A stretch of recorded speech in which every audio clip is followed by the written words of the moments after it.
सभी को मेरी तरफ से प्यार भरा नमस्कार। उम्मीद करता हूँ आप सब बढ़िया होंगे, तैयारी अच्छी चल रही होगी। तो आज के सेशन में हम लोग CHSL के प्रीवियस ईयर पेपर्स को डिस्कस करने वाले हैं। 2021 की जो 10, 11, 12 अगस्त की शिफ्ट थी, तीनों पेपर को हम डिटेल में डिस्कस करेंगे। इंग्लिश लैंग्वेज का पेपर रहेगा। इस प्रीवियस ईयर पेपर से आपकी एक तो फेमिलियरिटी बढ़ेगी, पेपर का पैटर्न किस तरीके का आया हुआ है, ताकि जो आप पेपर देने वाले हैं उसमें आप बहुत बढ़िया परफॉर्म कर पाएँ। दूसरा, नई वोकैबलरी हम लोग सीखेंगे। लास्ट ईयर कैसी कैसी वोकैब आई है तो वो भी आपको पता होनी चाहिए। तीसरी, आप क्लोज टेस्ट और पैराजंबल की अप्रोच जो है उनको करने का जो तरीका है वो आप सीखेंगे, और भी बहुत सारी बातें, क्योंकि डिटेल्ड एनालिसिस करने वाले हैं। एक एक ऑप्शन को हम लोग डिटेल में जानेंगे। जो आंसर है उसको तो जानेंगे ही, जो नहीं है उसको भी जानेंगे।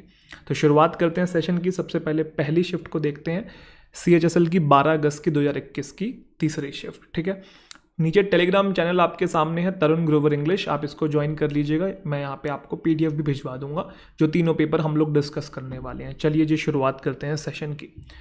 तो सबसे पहला जो क्वेश्चन आपके सामने आया हुआ है उसमें पूछा है कि ट्रेडिशनल का आप लोग एंटोनिम बताइए। तो ट्रेडिशनल का मतलब होता है पारंपरिक, तो एंटोनिम का मतलब जस्ट ऑपोजिट वर्ड बताना है। अर्थली का मतलब आप लोग जानते ही हैं कि अर्थ से रिलेटेड है, पृथ्वी से रिलेटेड। कस्टमरी का मतलब भी पारंपरिक होता है, रीति रिवाज से रिलेटेड है। कन्वेंशनल का मतलब भी सेम होता है, रीति रिवाज से रिलेटेड, कोई चीज़ पुरानी है। मॉडर्न का मतलब होता है नया, जो आजकल हो रही हैं चीज़ें। और ट्रेडिशनल मतलब जो पहले हुआ करती थी। तो एंटोनिम बताना है, मॉडर्न आपका आंसर है। चलें भाई आगे। चलिए, अगला टर्म आपके सामने इसने पूछा है, select the option which means the same as the group of words given. ये वन वर्ड सब्स्टिट्यूशन वाला क्वेश्चन है। आपसे पूछा है कि एक हंटिंग वेपन बताओ जो कि वापस आ जाता है और जो कि यूज़ किया जाता था ऑस्ट्रेलियन अब ओरिजिनीज के द्वारा। ये अब ओरिजिनीज कौन होते हैं? किसी भी जगह के मूल निवासी होते हैं। तो वो कौन सा जो इंस्ट्रूमेंट है, कौन सा जो वेपन है यूज़ किया करते थे, जो कि वो जब आगे जाता था तो वापस आ जाता था। अब आपको पता होगा तभी बता पाएंगे, अदरवाइज वन वर्ड सब्स्टिट्यूशन बच्चों के लिए मुश्किल हो जाते हैं। गेस करना, गेस आप नहीं कर सकते। आइए काम करते हैं, सबके मीनिंग जानते हैं पहले। ठीक है, अब ओरिजिनेज का तो मैंने बता दिया, किसी भी जगह के मूल निवासी जो उस जगह पे सबसे पहले आए थे। ठीक है, हार्पून एक टर्म है जिसका मतलब होता है a long heavy spear. Spear का मतलब भाला होता है जिसपे एक रस्सी भी बंधी होती है, और ये किल करने के लिए यूज़ किया जाता था बड़ी मछलियों को या फिर वेल को। मैं आपको दिखा देता हूँ कैसा होता है ये जो आप देख रहे हैं इधर लेफ्ट हैंड साइड में, ये हार्पून है। ठीक है, उसके बाद एक टर्म है कटलास। ये तलवार को हम लोग बोलते हैं। ये कर्व्ड स्वॉर्ड होती है, स्वॉर्ड मतलब तलवार, जिसमें सिंगल शार्प एज होता है, और ये पायरेट्स के द्वारा, समुद्री लुटेरे जो होते हैं, डाकुओं के द्वारा यूज़ की जाती थी। तो ये रही आपके सामने राइट हैंड साइड में कटलास। उसके बाद एक टर्म है आपके पास स्लिंग शॉट। क्या है sir sling shot? Sling shot एक वाई शेप्ड स्टिक होती है या पीस ऑफ मेटल होता है जिसमें ना पीस ऑफ इलास्टिक भी अटैच्ड होता है। एग्जाम्पल के तौर पे एक शब्द आपने देसी शब्द सुना होगा, गुलैल। गुलैल वाई शेप होती है, प्लास्टिक भी होता है उसके अंदर, तो गुलैल को ही हम लोग स्लिंग शॉट बोलते हैं। कैटापल्ट भी बोलते हैं इसे, स्लिंग शॉट भी होता है। और एक जो ये वर्ड हमारा जो हमें सीखना था, जो हमारा आंसर था, वो है बूमरैंग। अब ये क्या है बूमरैंग? एक curved flat piece of wood होता है that can be thrown so that it will return to the thrower. मतलब अगर आपने यूं फेंका तो जिसको आपने मारना है उसको लग के वो आपके पास आ जाएगा। तो ऐसा वेपन जो आगे जाए और वापस आ जाए, वही हमारा क्वेश्चन था। ये आप लोग देख रहे हैं, इस वेपन को हम लोग क्या बोलते हैं? बूमरैंग बोलते हैं। तो हमारा जो आंसर था वो क्या था? डी बूमरैंग हो गया। क्लियर भाई? आगे चले। चलिए जी, अगला आपके सामने क्वेश्चन आ रहा है एरर वाला। आप बताइए पहले क्या बनना चाहिए? बहुत बेसिक सा क्वेश्चन है। It would be more better if she sang with an orchestra. अगर ऑर्केस्ट्रा के साथ वो गाएगी तो ज़्यादा बेटर होगा। अरे बेटर का मतलब ऑलरेडी ही किसी चीज़ से ज़्यादा होता है, कंपैरेटिव डिग्री है। जब कोई चीज़ ऑलरेडी कंपैरेटिव डिग्री में है तो आप उसके साथ डबल कंपैरेटिव कैसे लगा सकते हैं? मोर का यूज़ यहाँ पे नहीं होगा। क्यों? Sweet, sweeter, sweetest. जब आपने स्वीट को स्वीटर बना दिया, कंपैरेटिव डिग्री लगा दी, तो उसके साथ मोर क्यों लगा रहे हैं? मोर स्वीटर कह सकते हैं क्या? नहीं। तो कंपैरेटिव डिग्री बनाने के लिए या तो ER लगता है या तो मोर लगता है, दोनों एक साथ नहीं लगते। आपने ER भी लगा दिया और मोर भी लगा दिया, गलत हो गया ना। तो इट वुड बी बेटर आना चाहिए। चले भैया आगे। अगला क्वेश्चन है रिपोर्टेड स्पीच वाला। आपके सामने क्वेश्चन है, our teacher returned from Mumbai last month, she said. देखो, आपको कॉन्सेप्ट आने चाहिए। जितने भी बच्चे देख रहे हैं वीडियोस, अगर आप क्वेश्चन लगा रहे हैं, प्रीवियस ईयर पेपर लगा रहे हैं, तो मैं ये समझ के चल रहा हूँ कि आप एक ऐसी स्टेज पे हैं जहाँ पे आप सारी चीज़ें पढ़ के आ चुके हैं। और आप तभी मेरी बातें समझ पाएंगे, अदरवाइज आपके लिए मुश्किल हो जाएगा। आप जाके कॉन्सेप्ट देखिए, प्लेलिस्ट बना रखी है मैंने, कंप्लीट प्लेलिस्ट पढ़ी है इंग्लिश की, आप जाके उसे देखिए, एक एक चीज़ बारीकी से समझा रखी है। आर टीचर रिटर्न, हमको पता है रिटर्न मतलब वर्ब की सेकंड फॉर्म। जब हम डायरेक्ट से इनडायरेक्ट बनाते हैं तो जो सेकंड फॉर्म होता है वो चेंज होता है हैड प्लस वर्ब की थर्ड फॉर्म में। क्या मैं गलत बोल रहा हूँ? आप चेक करो कहाँ कहाँ पे हैड प्लस वर्ब की थर्ड फॉर्म है। एक तो इधर है हैड प्लस वर्ब की थर्ड फॉर्म, इधर नहीं है, ये तो गलत हो गया। इधर है हैड प्लस थर्ड फॉर्म और इधर है। अब क्या करें, और कोई चीज़ देखनी पड़ेगी। तो आपको पता है कि जब डायरेक्ट से इनडायरेक्ट बनाते हैं तो जो हमारा ये होता है आवर टीचर, ये आवर टीचर में आवर क्या है, कौन सा पर्सन है, ये फर्स्ट पर्सन है कि नहीं है? फर्स्ट पर्सन का सिंगुलर है या प्लूरल है? पहली बात तो प्लूरल है। प्लूरल में कौन सा केस है? वी होता है सब्जेक्ट, अस होता है ऑब्जेक्ट, आवर होता है पजेसिव एडजेक्टिव। क्या होता है दोस्त? Possessive adjective. अब आपको अगर ध्यान हो तो मैंने आपको बताया था SON करके पढ़ाया था, 1 2 और 3, याद है? सबको ध्यान होगा कि जो सब्जेक्ट, जो फर्स्ट पर्सन होता है वो सब्जेक्ट के अकॉर्डिंग चेंज होता है। तो जो फर्स्ट पर्सन होता है वो किसके अकॉर्डिंग चेंज होता है? सब्जेक्ट के अकॉर्डिंग चेंज होता है। सब्जेक्ट क्या लिखा हुआ है? शी। और शी क्या होता है मुझे आप ये बता दीजिए, सिंगुलर होता है कि नहीं होता है? लेकिन अब ये वाला जो आवर है आपको शी के अकॉर्डिंग चेंज करना है, लेकिन शी तो है सिंगुलर, हमें चाहिए प्लूरल। क्यों? क्योंकि आवर प्लूरल होता है ना, सिंगुलर थोड़ी होता है। अब शी का प्लूरल क्या होता है? तो ही, शी, इट, इन तीनों का प्लूरल होता है दे। मैं साइड में लिख देता हूँ, क्या होता है? दे। लेकिन अब हमें दे में भी कौन सा केस चाहिए? इधर देखो पजेसिव एडजेक्टिव, एक तो प्लूरल है ऊपर से पजेसिव एडजेक्टिव है, तो प्लूरल तो मैंने दे चूज कर लिया, लेकिन इसका पजेसिव एडजेक्टिव चाहिए। तो दे सब्जेक्ट, देम ऑब्जेक्ट, देयर होता है पजेसिव एडजेक्टिव। बिल्कुल लॉजिकल कॉन्सेप्ट मैं आपके सामने यूज कर रहा हूँ। क्या होता है? देयर पजेसिव एडजेक्टिव, मतलब जो आवर है वो देयर में बदलेगा। अगर ये बात आपको समझ में नहीं आई तो वीडियो को दोबारा देखो और समझो मैंने क्या बोला, ठीक है? देयर है पजेसिव एडजेक्टिव। अब ढूंढो देयर कहाँ पे है। तो she said that her teacher नहीं है, she said that there teacher यहाँ पे है, और यहाँ पे भी हर टीचर है। तो मतलब डी ऑप्शन गया, आपका ए ऑप्शन गया, आपका सी आंसर होना चाहिए, और सी आंसर है। बहुत आसान था कि प्लूरल की जगह प्लूरल आना चाहिए था। ये सिंगुलर है, इसका प्लूरल होता है दे। फिर ये है पजेसिव एडजेक्टिव, हमको पजेसिव एडजेक्टिव ही चाहिए होगा दे का, और वो देयर होता है, और ये हमारा आंसर था। आपको आने चाहिए देखो नरेशन, अदरवाइज तो आपके लिए काला अक्षर भैंस बराबर हो जाएगा। In the evening we water plants, क्या करना है आपको? पैसिव फॉर्म बनाना है। वाटर मतलब वर्ब की फर्स्ट फॉर्म के साथ एस या ES वाला टेंस है, तो ये किस में चेंज होता है? इज MR प्लस वर्ब की थर्ड फॉर्म में, पैसिव वॉइस इसका। तो बी आंसर होना चाहिए। होना चाहिए कि नहीं होना चाहिए? बनाओ भैया अगला क्वेश्चन। आपको क्या बताना है इसके अंदर? कोजिंग अ स्ट्रॉन्ग डिसलाइक बताना है। इस लाइन के लिए कौन सा वर्ड यूज हो सकता है? तो ऐसी कोई चीज जो आपके अंदर नफरत पैदा करे, आपके अंदर घृणा पैदा करे। इसका जो आंसर है वो है रिपल्सिव। रिपल्सिव एक ऐसी चीज होती है जो डिस्गस्टिंग है, जिससे आप थोड़ा सा किसी चीज से आप दूर भागते हैं, क्योंकि आपको वो चीज पसंद नहीं है, आप डिसएग्री करते हैं, उसको डिसअप्रूव करते हैं। क्योंकि रिडंडेंट का मतलब होता है अनावश्यक, सुपरफ्लूअस जिसे हम कहते हैं। डाइवर्ज का मतलब होता है सीक्रेट को रिवील कर देना। सीक्रेट को रिवील करने का मतलब कि कोई आपको मैंने बात बताई और आपने किसी और को जाके बता दी, डाइवर्ज कर दिया, सबके सामने खुलासा कर दिया। और रिवील का मतलब भी वही होता है। तो हमारा जो आंसर था डिसलाइक वाला वो रिपल्सिव से रिलेटेड था, ठीक है?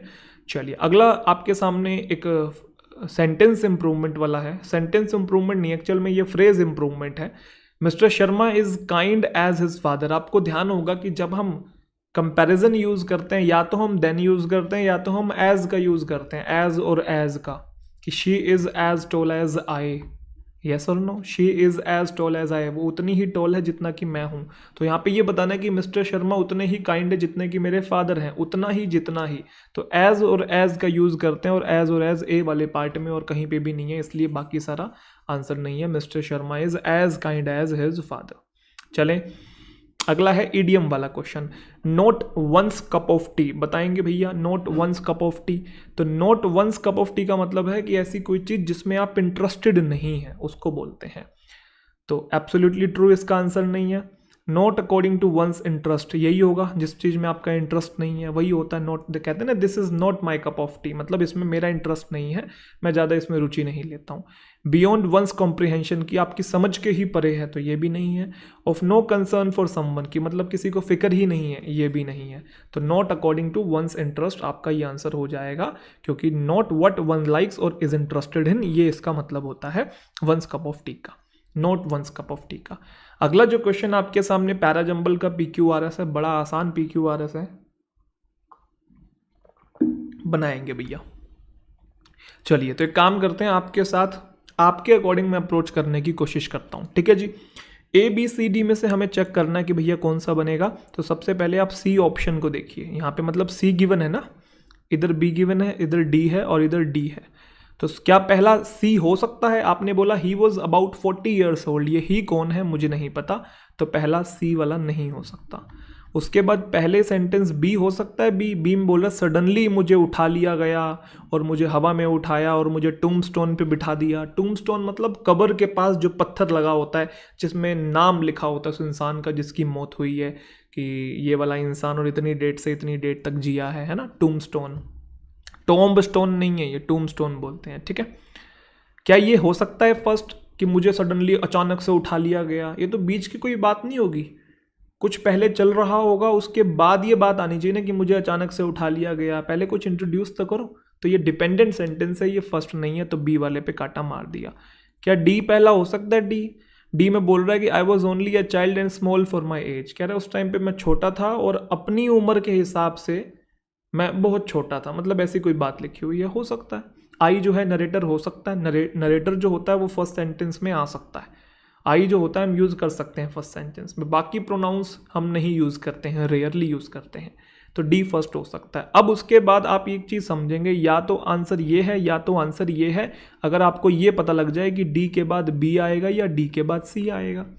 अगर आप डी के बाद सी लिखते हैं तो गड़बड़ी हो जाएगी। कारण ये कि ही कौन है, आपने यहाँ तो बोल दिया मैं छोटा बच्चा था, अपनी एज के हिसाब से मैं बहुत छोटा था, लेकिन फिर आपने बोल दिया he was about 40 years old, ये ही कौन है अभी तक तो पता लगा नहीं।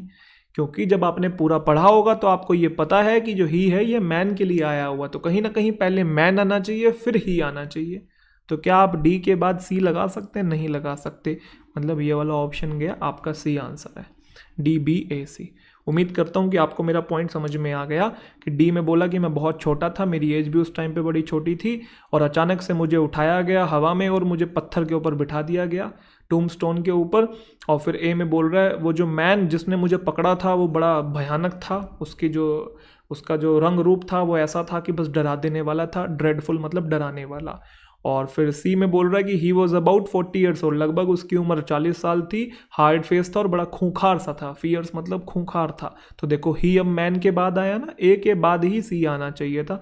इधर देखो AC का आपके सामने पेयर है, यस और नो। चले भैया आगे, चलो जी अगला क्वेश्चन फिर से पैराजंबल वाला है, बड़ा प्यारा क्वेश्चन है, बनाइए आप इसे जल्दी से।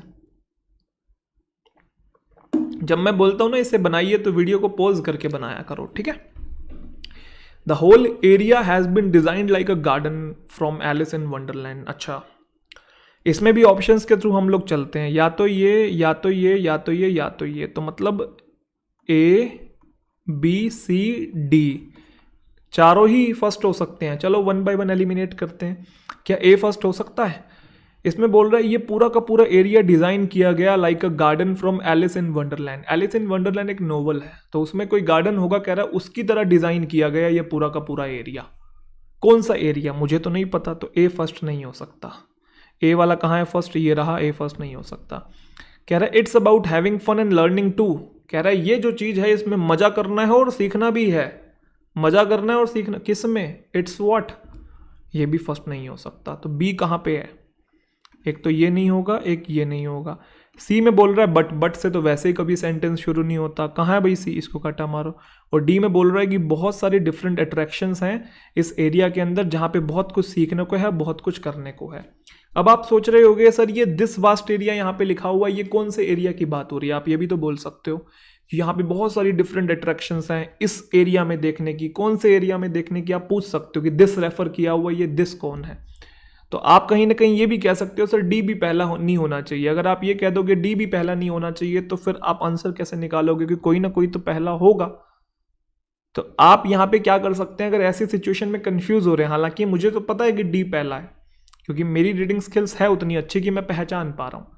अगर आपकी अच्छी है तो शायद आप भी पहचान पा रहे हैं, लेकिन अगर अच्छी नहीं है फिर भी लॉजिक जानना चाहते हैं कि सर आपने सारे तो एलिमिनेट कर दिए तो हम ढूंढेंगे कैसे।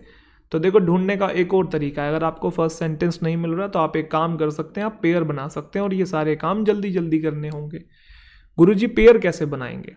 अच्छा एक छोटी सी काम कर सकते हो मेरा पेयर बनाने से पहले, एक छोटा सा काम ये कर दो, आप बस ये बता दो कि इनमें से कौन सा ऐसा है जो हो ही नहीं सकता, और वो है सी। 1% के लिए मान लेता हूं कि ए भी पहला हो सकता है, बी भी पहला हो सकता है, डी भी पहला हो सकता है 1% के लिए, लेकिन सी बिल्कुल नहीं हो सकता। कारण क्योंकि इसकी शुरुआत बट से हो रही है और बट से कभी सेंटेंस की शुरुआत नहीं होती है। कॉमन सी बात है, किसी भी पैराग्राफ की शुरुआत आप बट से नहीं कर सकते हो, गलत हो जाएगा पैरा जंबल में। तो मैं इसको काटा मार देता हूं पहले सी वाले को। तो क्लियर है इतनी बात। अब आप एक काम कर लीजिए, पहला सेंटेंस अगर आपको अच्छे से नहीं मिलता है तो आप पेयर बनाइए, और पेयर बड़ा आसान है। वो कैसे, आप ध्यान से देखिए, इसके अंदर सी और बी का पेयर है। कैसे? सी को पढ़ो, इसमें बोल रहा है लेकिन जो वर्ल्ड ऑफ चिल्ड्रन जो है ना, isn't just about playing games और हैविंग जॉयरॉइड्स।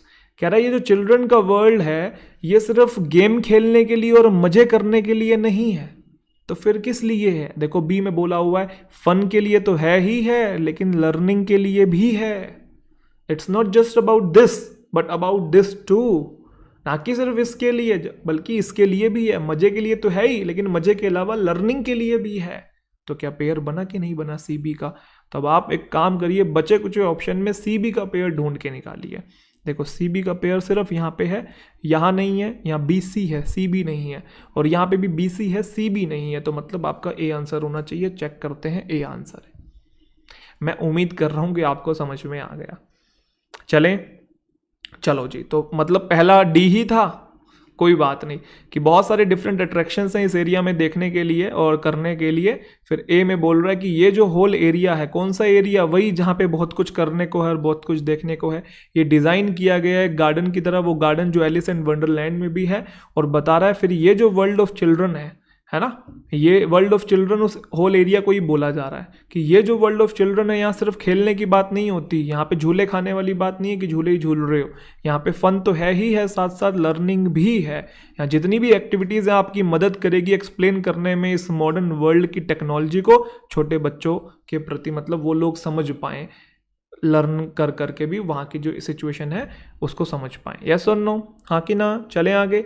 चलिए, select the incorrectly spelled word. बताओ भाई। रोग, रॉकेट।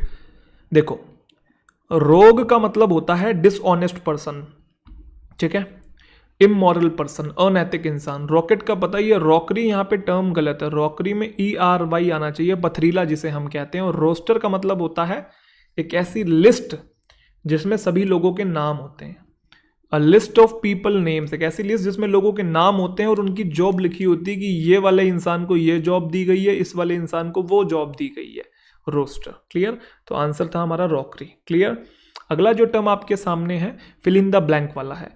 साइंटिस्ट जो है ऑल ओवर द वर्ल्ड वो एंगेज हैं ये करने में, क्या करने में? How to find a vaccine for कोविड-19। कोविड-19 की वैक्सीन को फाइंड करने में ये हैं, क्या है?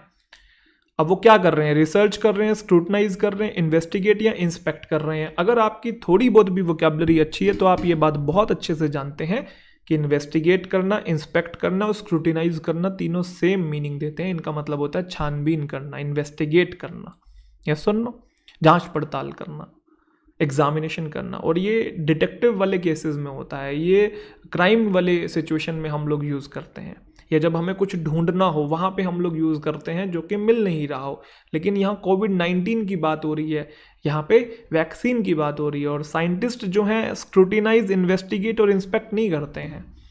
ये ज़्यादातर हम क्रिमिनल केसेस में यूज़ करते हैं, या जो चीज़ हमसे छुप रही है और हमको मिल नहीं रही है, हम उसे ढूंढ रहे हैं, कुछ इलीगल तरीके से छुपा दी गई है कोई चीज़, यस और नो। लेकिन यहाँ साइंटिस्ट का यूज़ हुआ है, साइंटिस्ट के लिए हम लोग रिसर्च वर्ड ज़्यादा यूज़ करेंगे। तो साइंटिस्ट जो है ऑल ओवर द वर्ल्ड वो एंगेज है रिसर्च करने में कि कैसे फाइंड करें वैक्सीन, ना कि ये करने, क्योंकि अगर आप स्क्रूटिनाइज लगाओगे तो इन्वेस्टिगेट क्यों नहीं लगा रहे हो, इंस्पेक्ट क्यों नहीं लगा रहे हो, तीनों ही तो मीनिंग सेम है ना, तो तीनों में से कोई भी नहीं आएगा, रिसर्च आएगा। रिपल्सिव अभी टर्म आया था, रिपल्सिव का मतलब, अब आपने एक चीज नोट करी, कोजिंग ग्रेट डिसलाइक का जो आंसर था रिपल्सिव था, अब उसने रिपल्सिव ही क्वेश्चन उठा के दे दिया, मतलब एक पेपर में 2 सेम क्वेश्चन, कमाल हो गया भाई साहब, एक ही जैसे क्वेश्चन। तो रिपल्सिव का मतलब होता है डिसगस्टिंग, तो मतलब अगर आपको रिपल्सिव पता था तो दोनों क्वेश्चन आप बना सकते थे। रिपल्सिव का मतलब कोई चीज़ जो आपके अंदर नफरत पैदा करे, घृणा पैदा करे। रिस्पेक्टेबल, अट्रैक्टिव और एग्रीएबल नहीं है, इसका मतलब होता है किसी से सहमत होना, और ये दोनों तो आप लोग जानते ही हैं, तो डिसगस्टिंग इसका आंसर है। चलिए जी, अगला जो टर्म आपके सामने है क्वेश्चन, इसमें आपको फिर से वही फ्रेज को इम्प्रूव करना है। तो he won't come to the party unless you will, आपको पता है if, when, till, until, unless, as soon as long as, before, after, ये सब के सब टाइम या कंडीशन बताने वाले वर्ड होते हैं। इनके साथ हम लोग विल शैल का यूज़ नहीं करते, सिंपल प्रेजेंट टेंस का यूज़ करते हैं। तो अनलेस यू इनवाइट आना चाहिए, और वो सिर्फ बी में है और कहीं पे भी नहीं है, तो आपका बी आंसर है। To cross one's mind, to cross one's mind का मतलब होता है आपके माइंड में कोई चीज़ आई और चली गई, कोई थॉट आया, स्ट्राइक किया, थोड़ी देर रुका और चला गया, तो इसका आंसर भूलना नहीं है। टू पुट अ दो अवे फ्रॉम वंस माइंड, क्या लिखा हुआ है, टू थिंक ऑफ समथिंग, इसका आंसर होना चाहिए। टू पुट अ दो अवे फ्रॉम वंस माइंड, ये कुछ टाइपिंग एरर होगा मेरे ख्याल से, तो पुट अ थॉट होना चाहिए मेरे ख्याल से, शायद ये to put a thought away from one mind, मतलब अपने दिमाग से किसी थॉट को निकाल देना, ये इसका मतलब नहीं होता है। To move from one idea to another, किसी एक आइडिया से दूसरे आइडिया पे जाना, ये भी इसका मतलब नहीं है। किसी चीज़ का सोचना, आपके मन में कोई चीज़ आना या आप कंसिडर कर रहे हो, वो होता है टू क्रॉस वंस माइंड, इसका डी आंसर है। चलें भाई, किसी थॉट का आना, ठीक है, स्पेशली ट्रांजिएंटली, ट्रांजिएंटली का मतलब आया तो इधर रुका और फिर चला गया, तो आपके मन को वो क्रॉस करके गया है, चला गया है, लेकिन ठीक है, तो थिंक ऑफ समथिंग। उसके बाद है अगला, फिर से फिल इन द ब्लैंक वाला क्वेश्चन है, और बहुत आसान क्वेश्चन है। अगर आपको एक सिंपल सा फ्रेजल वर्ब आता है तो, आता है, बताओ फिर, बताओ दोस्तों।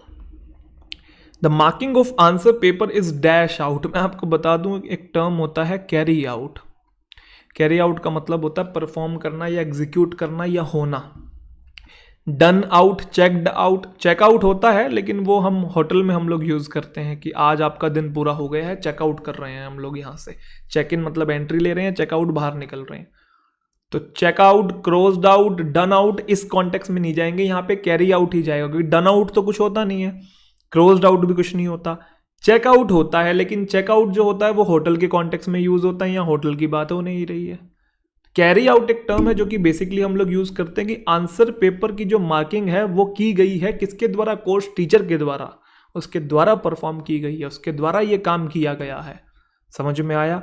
तो आउट की वजह से हम लोगों को कैरी यूज करना पड़ रहा है क्योंकि ये एक फ्रेजल वर्ब होता है, तो कैरिड आएगा, पास्ट में जा रहा है वो, ठीक है, पास्ट में नहीं जा रहा है, उसका वो लिखा हुआ है, क्या बोलते हैं अपना, पैसिव लिखा हुआ है।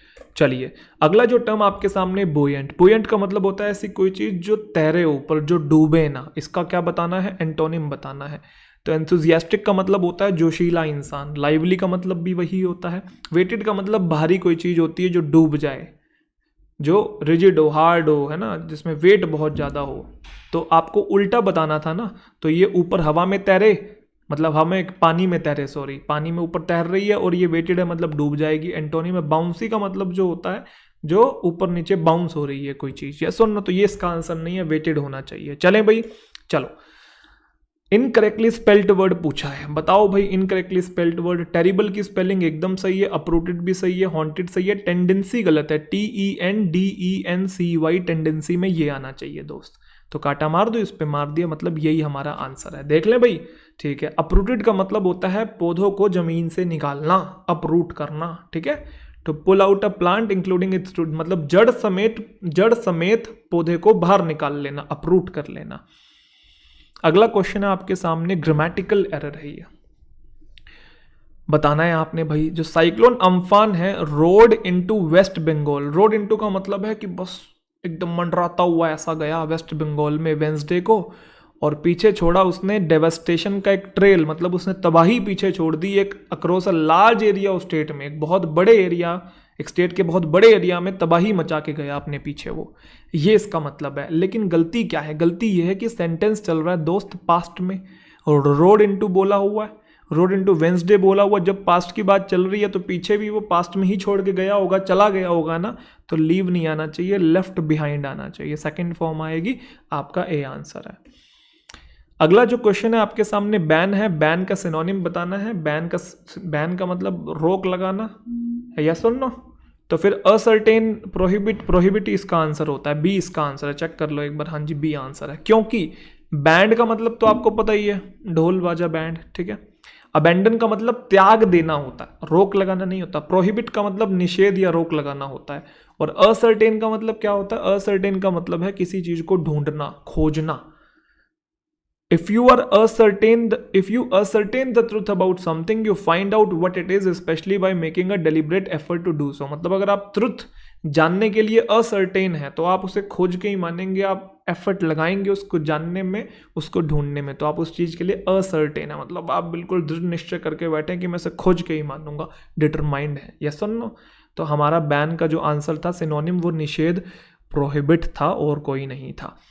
चलिए जी, क्लोज टेस्ट वाला क्वेश्चन आ गए हैं, आखिरी 5 क्वेश्चन इस वाली शिफ्ट के, और बहुत आसान क्लोज टेस्ट आया हुआ। मैं कह रहा हूं कि आप 25 के 25 क्वेश्चन बना सकते थे अगर आपने थोड़ी बहुत भी अच्छी तैयारी करी है। बहुत इजी पेपर था ये, सच बताऊं तो मैं, लेकिन वही वाली बात है, मैं अपनी नज़रिए से ये बात बोल रहा हूँ, लेकिन अगर मैं स्टूडेंट के नज़रिए से ये बात बोलूँ तो 20 से 22 नंबर तो कहीं नहीं गए थे इसके, मैं सच बता रहा हूँ आपको, 20 से 22 नंबर तो कहीं नहीं गए थे। एक आधा छोड़ भी दूं वोकैबुलरी का या कोई, चलो आपको नहीं पता हो, लेकिन सच बता रहा हूँ मैं, 20 से 22 नंबर कहीं नहीं गए थे।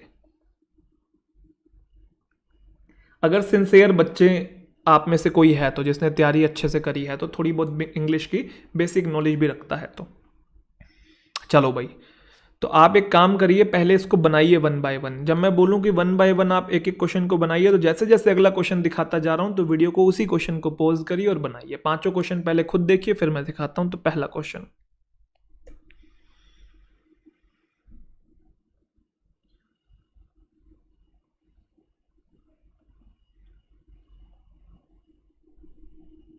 चलिए जी, उम्मीद करता हूं कि आपने बना लिया होगा।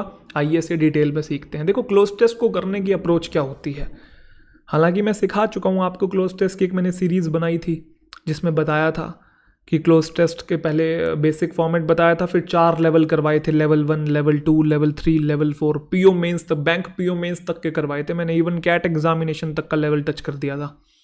तो आप देखना चाहें तो उनको देख सकते हैं, ठीक है। प्लेलिस्ट में जाइए, प्लेलिस्ट में सब अवेलेबल है, आप देखिए, खंगालिए ना एक बार चैनल को, बहुत कुछ पढ़ा रखा है, आप पढ़ने वाले बने, ठीक है।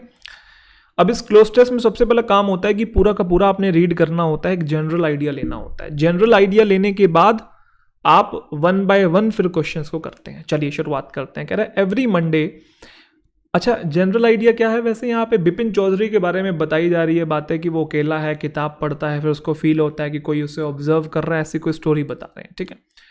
कह रहा प्रत्येक मंडे को जब वो वर्क से वापस आता है तो जो बिपिन चौधरी है वो ड्रॉप इन करता है। ड्रॉप इन का मतलब रुकता है, कहाँ पे? कालीचरण में। कालीचरण हो सकता है कोई जगह है, कोई दुकान हो।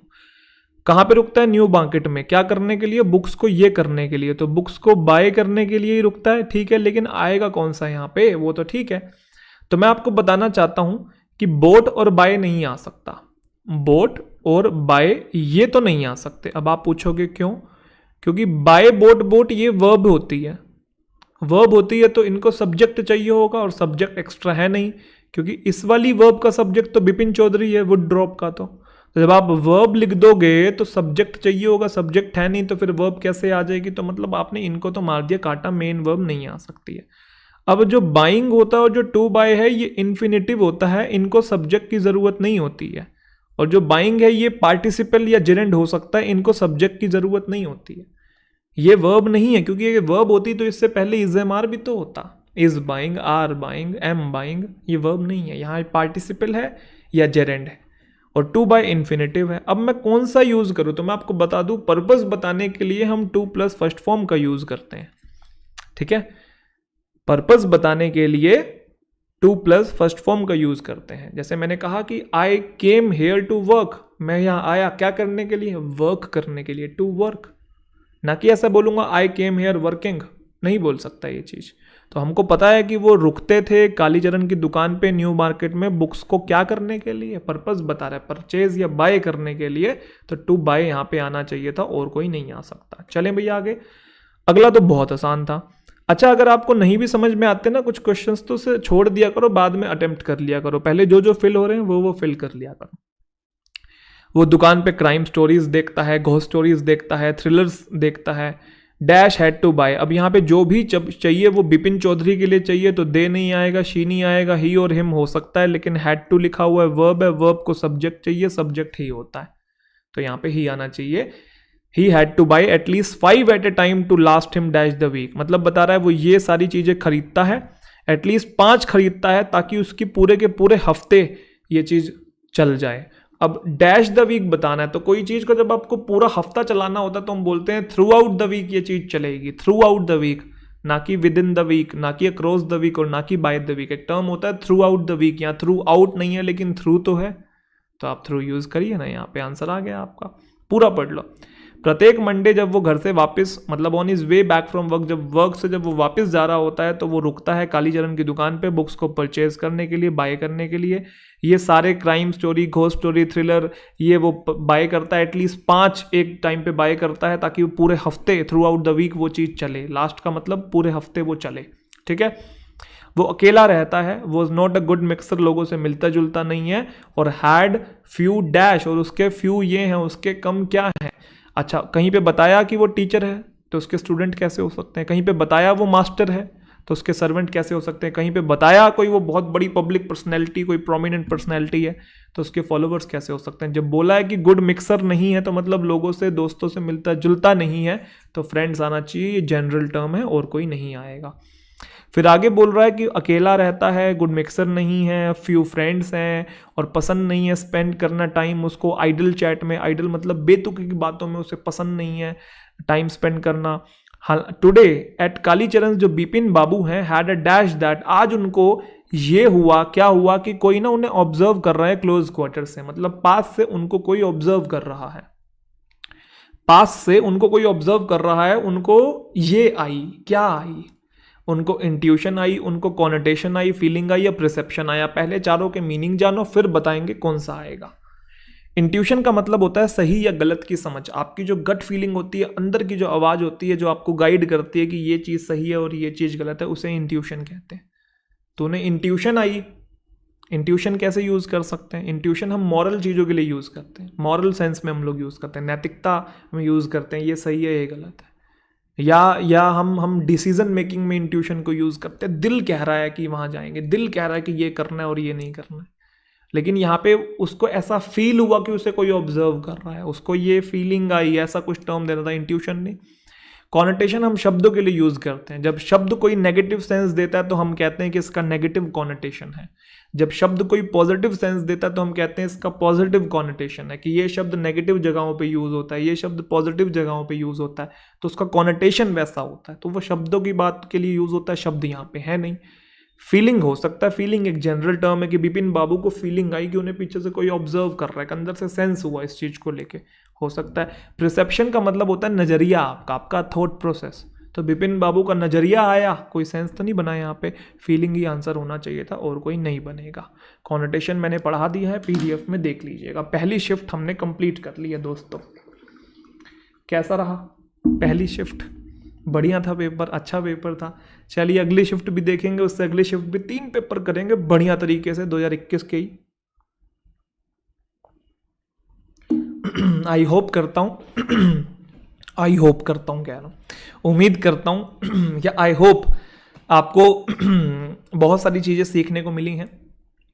और अगले पेपर में भी आप लोग देखिए कुछ वोकैबलरी, क्या क्या ऐसी वोकैबलरी हैं जो शायद आपको नहीं पता थी, और आप नहीं सीख रहे हैं क्लोज टेस्ट में कैसे कर रहा हूँ, पैराजंबल में कैसे कर रहा हूँ, क्योंकि ये ऐसी चीज़ें हैं जो आपको सीखनी है। बच्चों को ये चीज़ें नहीं पता होती हैं, पता भी होती हैं तो गलत तरीके से अप्रोच करते हैं। सबसे इंपॉर्टेंट चीज़ अप्रोच है पेपर को करने की। अप्रोच आपकी अच्छी है तो डेफिनेटली आप एक्यूरेसी के साथ बहुत सारे जो नंबर हैं वो स्कोर कर सकते हैं। तो चलिए नेक्स्ट शिफ्ट पे चलते हैं। अगली जो शिफ्ट आपके सामने है SSC CHSL 10+2 अगस्त 11, अभी 12 वाली करी ना, अगस्त 11 की 2021 की दूसरी शिफ्ट है। चलिए शुरुआत करते हैं। तो चलिए अगली शिफ्ट की शुरुआत करते हैं। सबसे पहले क्वेश्चन को हम लोग डील करते हैं। इनकरेक्टली स्पेल्ड वर्ड को आपको यहाँ पे आइडेंटिफाई करना है।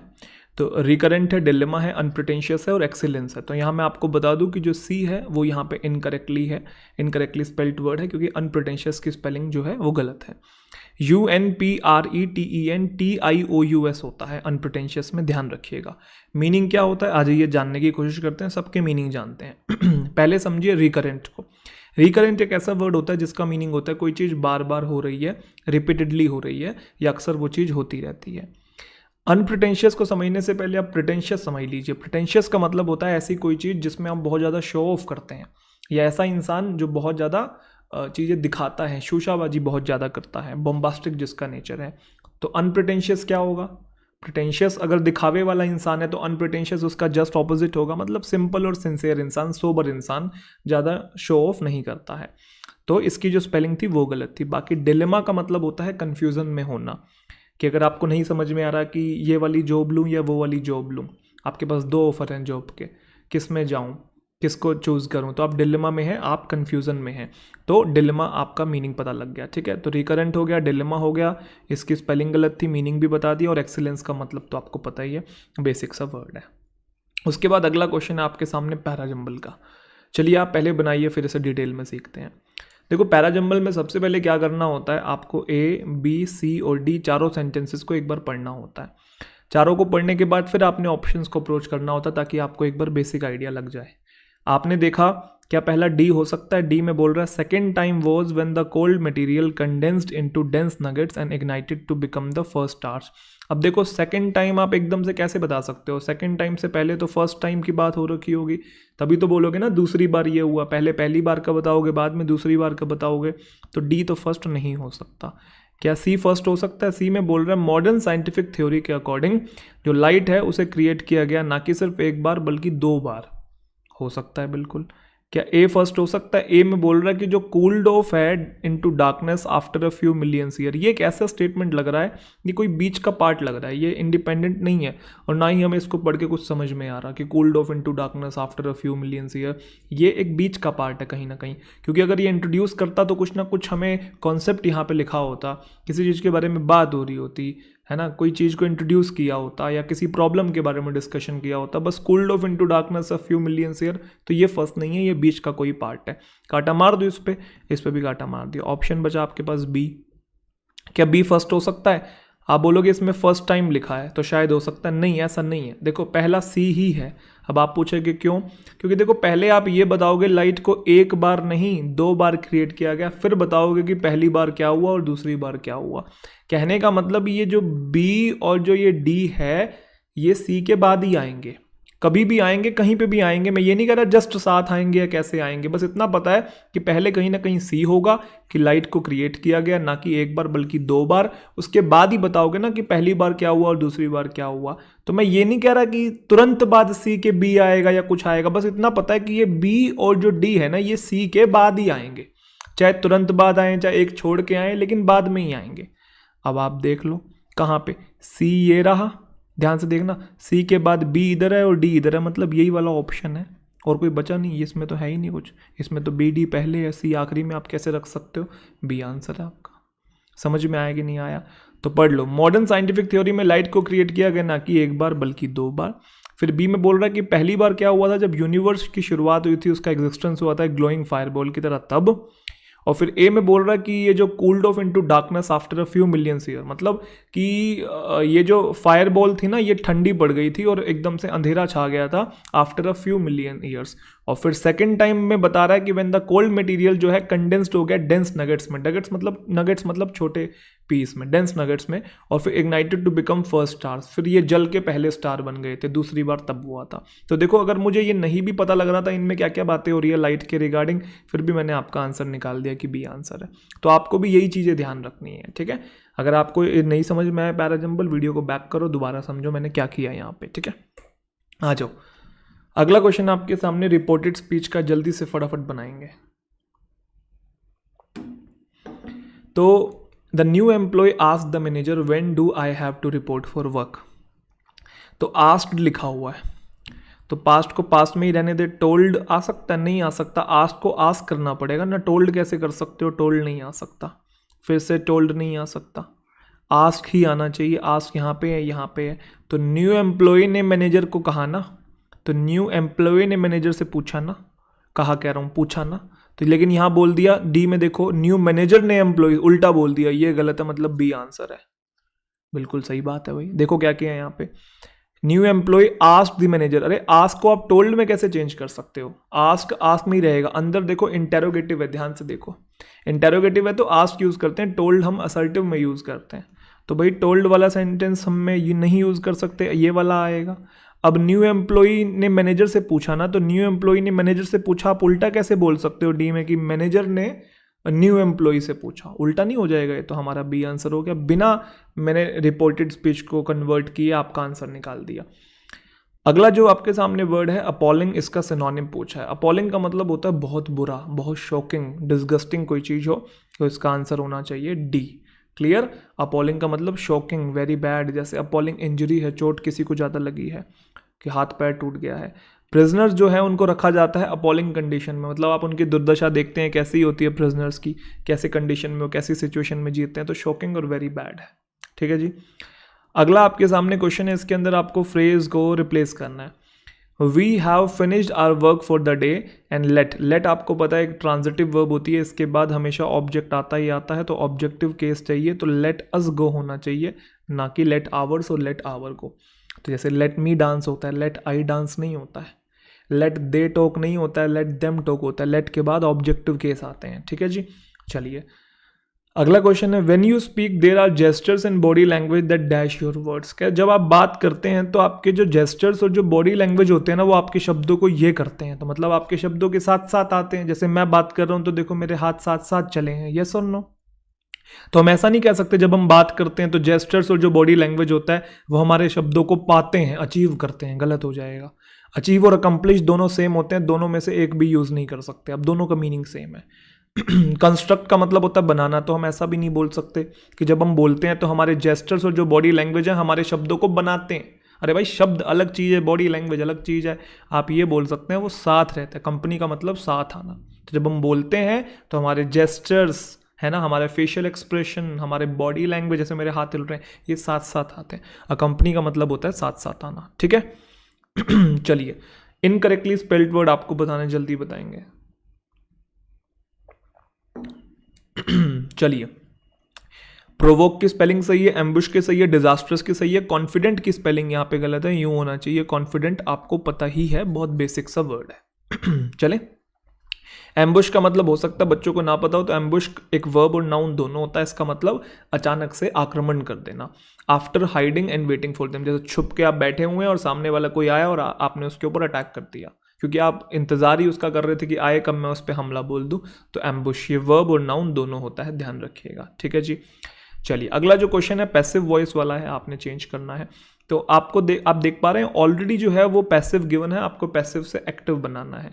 तो वर रेस्क्यूड लिखा हुआ मतलब वॉज, वर और वर्ब की थर्ड फॉर्म, यही है। वॉज, वर और वर्ब की थर्ड फॉर्म अगर पैसिव है तो इसका जो एक्टिव होता है वर्ब की सेकंड फॉर्म होता है। ढूंढ के निकालो वर्ब की सेकंड फॉर्म कहाँ पे है, ये रहा, ये रहा, ये नहीं है, ये नहीं है। अच्छा अब चीज़ें आगे पीछे भी तो होती है ना। 15 चिल्ड्रन को रेस्क्यू किया गया, तो किसी ने तो किया होगा, किसने किया, पुलिस ने। तो जब एक्टिव में जाएगा तो पुलिस आगे आ जाएगा और 15 चिल्ड्रन पीछे पहुंच जाएगा। तो देखो पुलिस आगे यहाँ पे है, 15 चिल्ड्रन पीछे यहाँ पे है, तो मतलब ये वाला आंसर है। क्योंकि यहाँ तो कह रहा है 15 बच्चों ने रेस्क्यू किया पुलिस को, ये क्या बात बनी। अरे पुलिस ने रेस्क्यू किया था 15 बच्चों को और ऊपर उसी का पैसिव बना हुआ है कि 15 बच्चों को बचाया गया, रेस्क्यू किया गया पुलिस के द्वारा, तो मतलब ए इसका आंसर है। तो चलिए अगला है the fish in troubled waters. इसका आपको ईडियम बताना है। क्या इसका मतलब होता है? इसका मतलब होता है डिफिकल्ट सिचुएशन में भी कुछ अच्छा ढूंढ लेना। To fish in troubled waters मतलब तूफान आया हुआ है फिर भी आप तूफान में से भी मछली जो है आप निकाल के ले गए। तो कहने का मतलब डिफिकल्ट सिचुएशन में भी कुछ अच्छा कर लेना, to take advantage of a difficult situation, यही इसका मतलब है। To fish in troubled waters, try to take advantage of a confuse situation. स्थिति खराब थी फिर भी आपने कुछ ना कुछ वहाँ अच्छा ढूंढ लिया, मतलब कुछ गलत हो रहा था फिर भी आपने कुछ ना कुछ पॉजिटिव ढूंढ लिया। He often buys up stock in companies declaring bankruptcy. क्या मतलब है? वो अक्सर खरीदता है स्टॉक्स उन कंपनीज में जो कि बैंकरप्सी डिक्लेयर हो जाते हैं, मतलब ऐसी कंपनी जिनका दिवालिया निकल चुका है उनके स्टॉक्स खरीदता है, मतलब नेगेटिव सिचुएशन में भी कुछ पॉजिटिव ढूंढने का कोशिश करता है। तो इसका आंसर था to take advantage of a difficult situation, ना कि डीप सी में बिग कैच को ढूंढना, मतलब बड़ी मछली को ढूंढना, ना कि कुछ ऐसा करना जो बहुत डिफिकल्ट है, और ना कि वही स्टॉर्मी वेदर में किसी मछली को पकड़ना। ठीक है, एडवांटेज उठाना होता है कुछ अच्छा ढूंढ लेना, कुछ पॉजिटिव ढूंढ लेना। चलिए अगला क्वेश्चन है फिर से पैराजंबल का। बनाएंगे सभी बच्चे, वीडियो को पॉज करें, वैसे वाली अप्रोच लगाने की कोशिश करना जो मैंने आपको सिखाई थी। चलिए आ जाइए। तो ABCD को पहले पूरा पढ़ लिया होगा आपने, अब ऑप्शन पे आए होंगे। सी में बोल रहा है कि there are certain values that civil servants need to imbibe in themselves for better administration. कि कहता है कुछ वैल्यूज हैं, कुछ सिद्धांत हैं जो कि सिविल सर्वेंट्स को अपने अंदर इम्बाइब करने चाहिए। इम्बाइब मतलब अपने आप को सिखाने चाहिए। क्या? किस चीज़ के लिए? बेटर एडमिनिस्ट्रेशन के लिए, प्रशासन के लिए। अच्छा, हो सकता है, बिल्कुल इंडिपेंडेंट है, सी होगा। डी में क्या बोल रहा है? डी में बोल रहा है कि देन ऑल डिसीजन, तब मतलब पहले कोई बात हो रखी है तभी तो बोलोगे ना, तब सारे डिसीजंस को लेना चाहिए पब्लिक के इंटरेस्ट के हिसाब से, तो मतलब ये फर्स्ट नहीं होगा। बी में क्या बोल रहा है? फर्स्ट। फिर से पहले आप फर्स्ट कैसे बोल सकते हो? पहले कोई कॉन्सेप्ट को इंट्रोड्यूस करोगे फिर बोलोगे उस कॉन्सेप्ट के अकॉर्डिंग सबसे पहले ये करना चाहिए कि सबसे पहले ट्रांसपेरेंसी होनी चाहिए डिसीजन को मेक करने में, बनाने में। ये बाद की बात होगी, तो मतलब ये भी नहीं होगा। कंफर्म हो गया, पहला तो है सी। अगर पहला सी है तो सी के बाद आपको चेक करना है कि ए आएगा या सी के बाद बी आएगा। तो जब आपने सी में पढ़ा तो उसने बोला कुछ वैल्यूज हैं जो सिविल सर्वेंट्स में होनी चाहिए ताकि बेटर एडमिनिस्ट्रेशन कर सकें। जब एक बार आपने कॉन्सेप्ट को इंट्रोड्यूस कर दिया, आप फिर फर्स्ट बोल सकते हो। फर्स्ट जो है वो सबसे पहले आता है कि पहले क्या होना चाहिए? पहले ट्रांसपेरेंसी होनी चाहिए डिसीजन मेकिंग में। और क्योंकि अगर आप कुछ चीज़ें छुपा के रखते हो, सीक्रेसी रखते हो, तो उससे पनपती है क्या? उससे करप्शन पनपती है। ब्रीड का मतलब होता है पनपना। तो सी के बाद बी ज़्यादा अप्रोप्रिएट है, ना कि सी के बाद ए। ए में क्या बोल रहा है? इसका मतलब है कि डिसीजन को लेना नहीं चाहिए under any kind of pressure. Pressure के चलते नहीं लेना चाहिए कि किसी भी इंडिविजुअल को बेनिफिट करने के लिए आपने डिसीजन ले लिया, या स्मॉल सेक्शन ऑफ सोसाइटी को बेनिफिट करने के लिए आपने डिसीजन ले लिया। आप जोड़ने की कोशिश कर लो, लेकिन ज़्यादा जो बेटर है वो सी के साथ आपका बी ही है, ध्यान रखिएगा। तो सी बी है तो आपका बी आंसर होना चाहिए। लो भाई, बी आंसर है।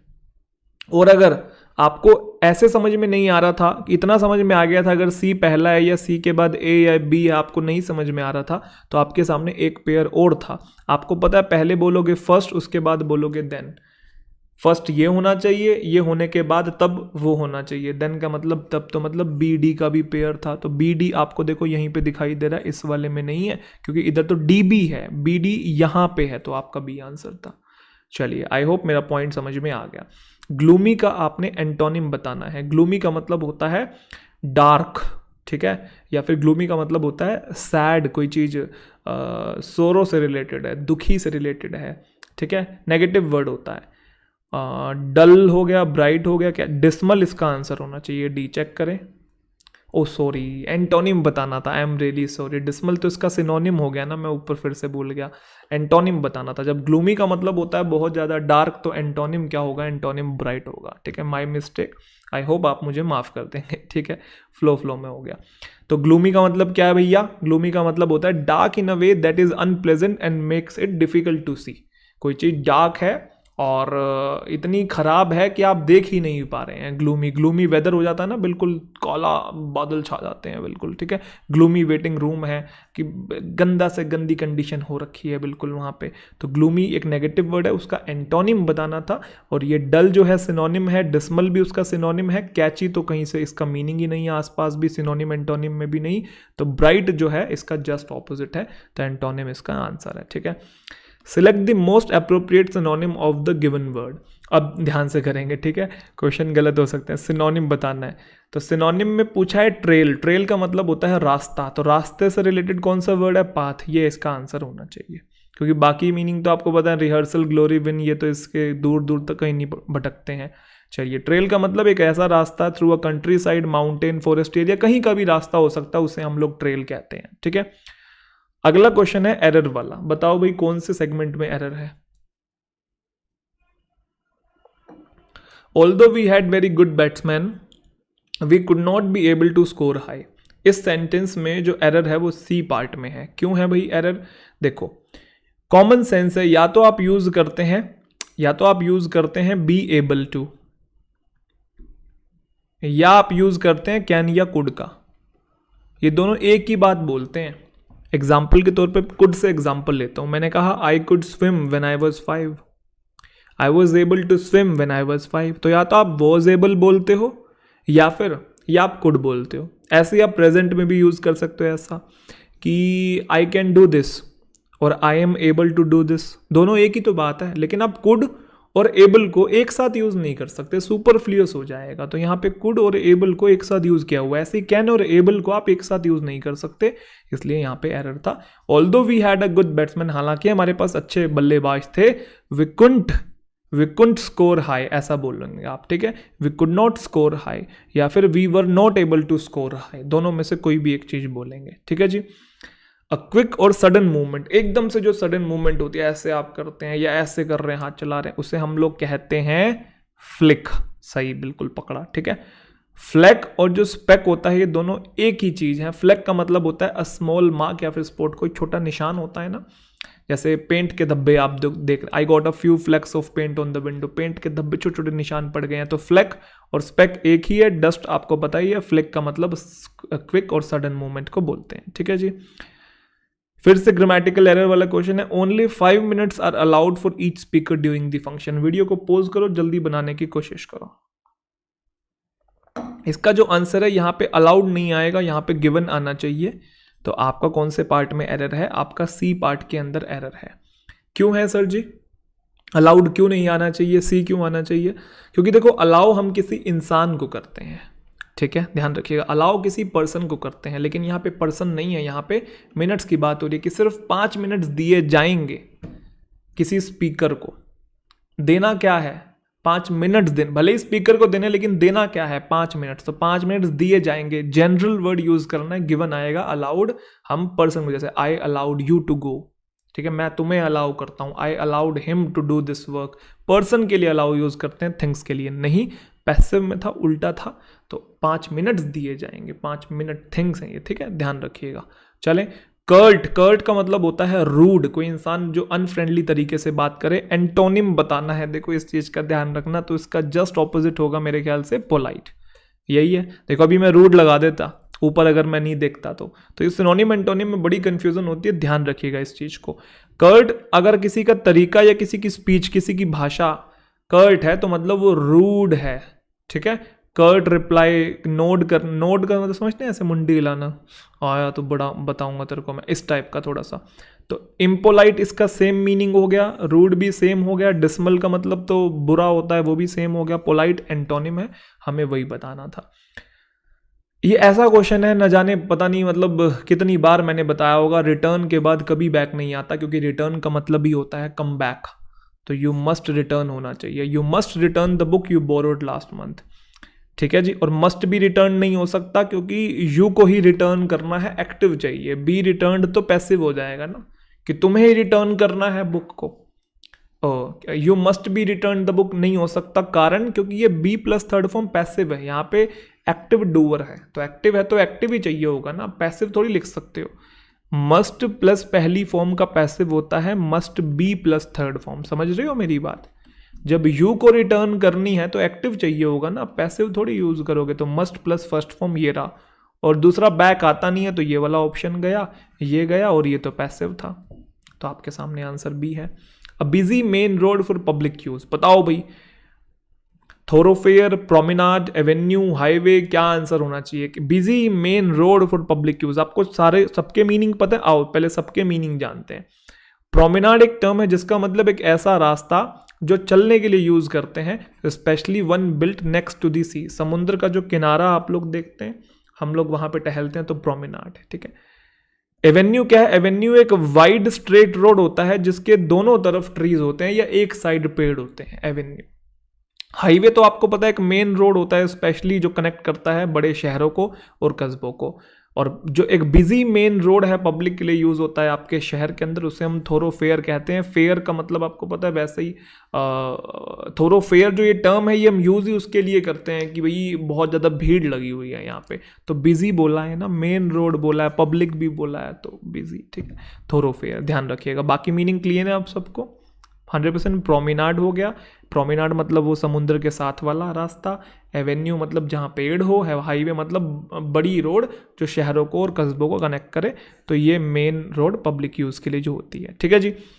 अगला फिल इन द ब्लैंक वाला क्वेश्चन है, school will restart physical classes partially. मतलब फिजिकल क्लासेस पार्शली का मतलब है 3 दिन फिजिकल रखेंगे और शायद 3 दिन ऑनलाइन रखेंगे, मेरे ख्याल से। पार्शली का ये मतलब होता है आधा। तो स्कूल जो है रीस्टार्ट करेंगे फिजिकल क्लासेस पार्शली, और जो स्टेट्स हैं have dash their own conditions and procedures. States ने अपने खुद के कंडीशंस और प्रोसीजर्स को ये किया है ताकि स्टूडेंट्स की सेफ्टी सुनिश्चित की जा सके। तो कोई कंडीशंस या प्रोसीजर्स, रूल्स एंड रेगुलेशंस होते हैं तो उनको बनाया जाता है। रूल्स एंड रेगुलेशंस और प्रोसीजर्स को बनाने के लिए जो हम टर्म यूज करते हैं वो डिवाइस यूज करते हैं। डिवाइस का मतलब होता है किसी चीज को स्ट्रैटेजी के साथ बनाना किसी पर्टिकुलर पर्पस के लिए, तो डिवाइस आना चाहिए। एक्सेप्ट का मतलब अपनाना, इंसिस्ट का मतलब जोर डालना, अडॉप्ट का मतलब भी एक तरीके से अपनाना। तो स्कूल जो है फिजिकल क्लासेस शुरू करेंगे आधी अधूरी, मतलब 3 दिन ऑनलाइन 3 दिन फिजिकल रखेंगे। और स्टेट्स ने अपनाए हैं कंडीशन, स्टेट्स ने बनाए हैं। अपनाए के बनाएगा कौन? स्टेट ही तो बनाता है ना, तो अपनाए कैसे बोल सकते हैं? किसी और ने बना के दे दिए हैं क्या? स्टेट्स ने क्या किए हैं? बनाए हैं। बनाना आना चाहिए, ना कि फिर से वही अपनाए, अडॉप्ट नहीं किए, और ना कि जोर डाला है, इंसिस्ट भी नहीं आ सकता, डिवाइस आना चाहिए। एट अ स्टोन्स थ्रो का मतलब होता है बहुत नज़दीक, आपके बहुत पास हो, तो इसका आंसर है at a very short distance, ठीक है। स्टोन्स थ्रो का मतलब शॉर्ट डिस्टेंस के लिए यूज करते हैं, जैसे हाई स्कूल जो है वो बिल्कुल घर के बिल्कुल नज़दीक है, तो आंसर क्या था इसका? At a very short distance. चलें भाई आगे, पक्का। अब आ रहा है आपके सामने आखिरी क्वेश्चन, 5 नंबर का पैराजंबल, 5 क्वेश्चन का, सॉरी, पैराजंबल। बनाओ जी, ये 5 क्वेश्चन आपके लिए बड़े महत्वपूर्ण हैं।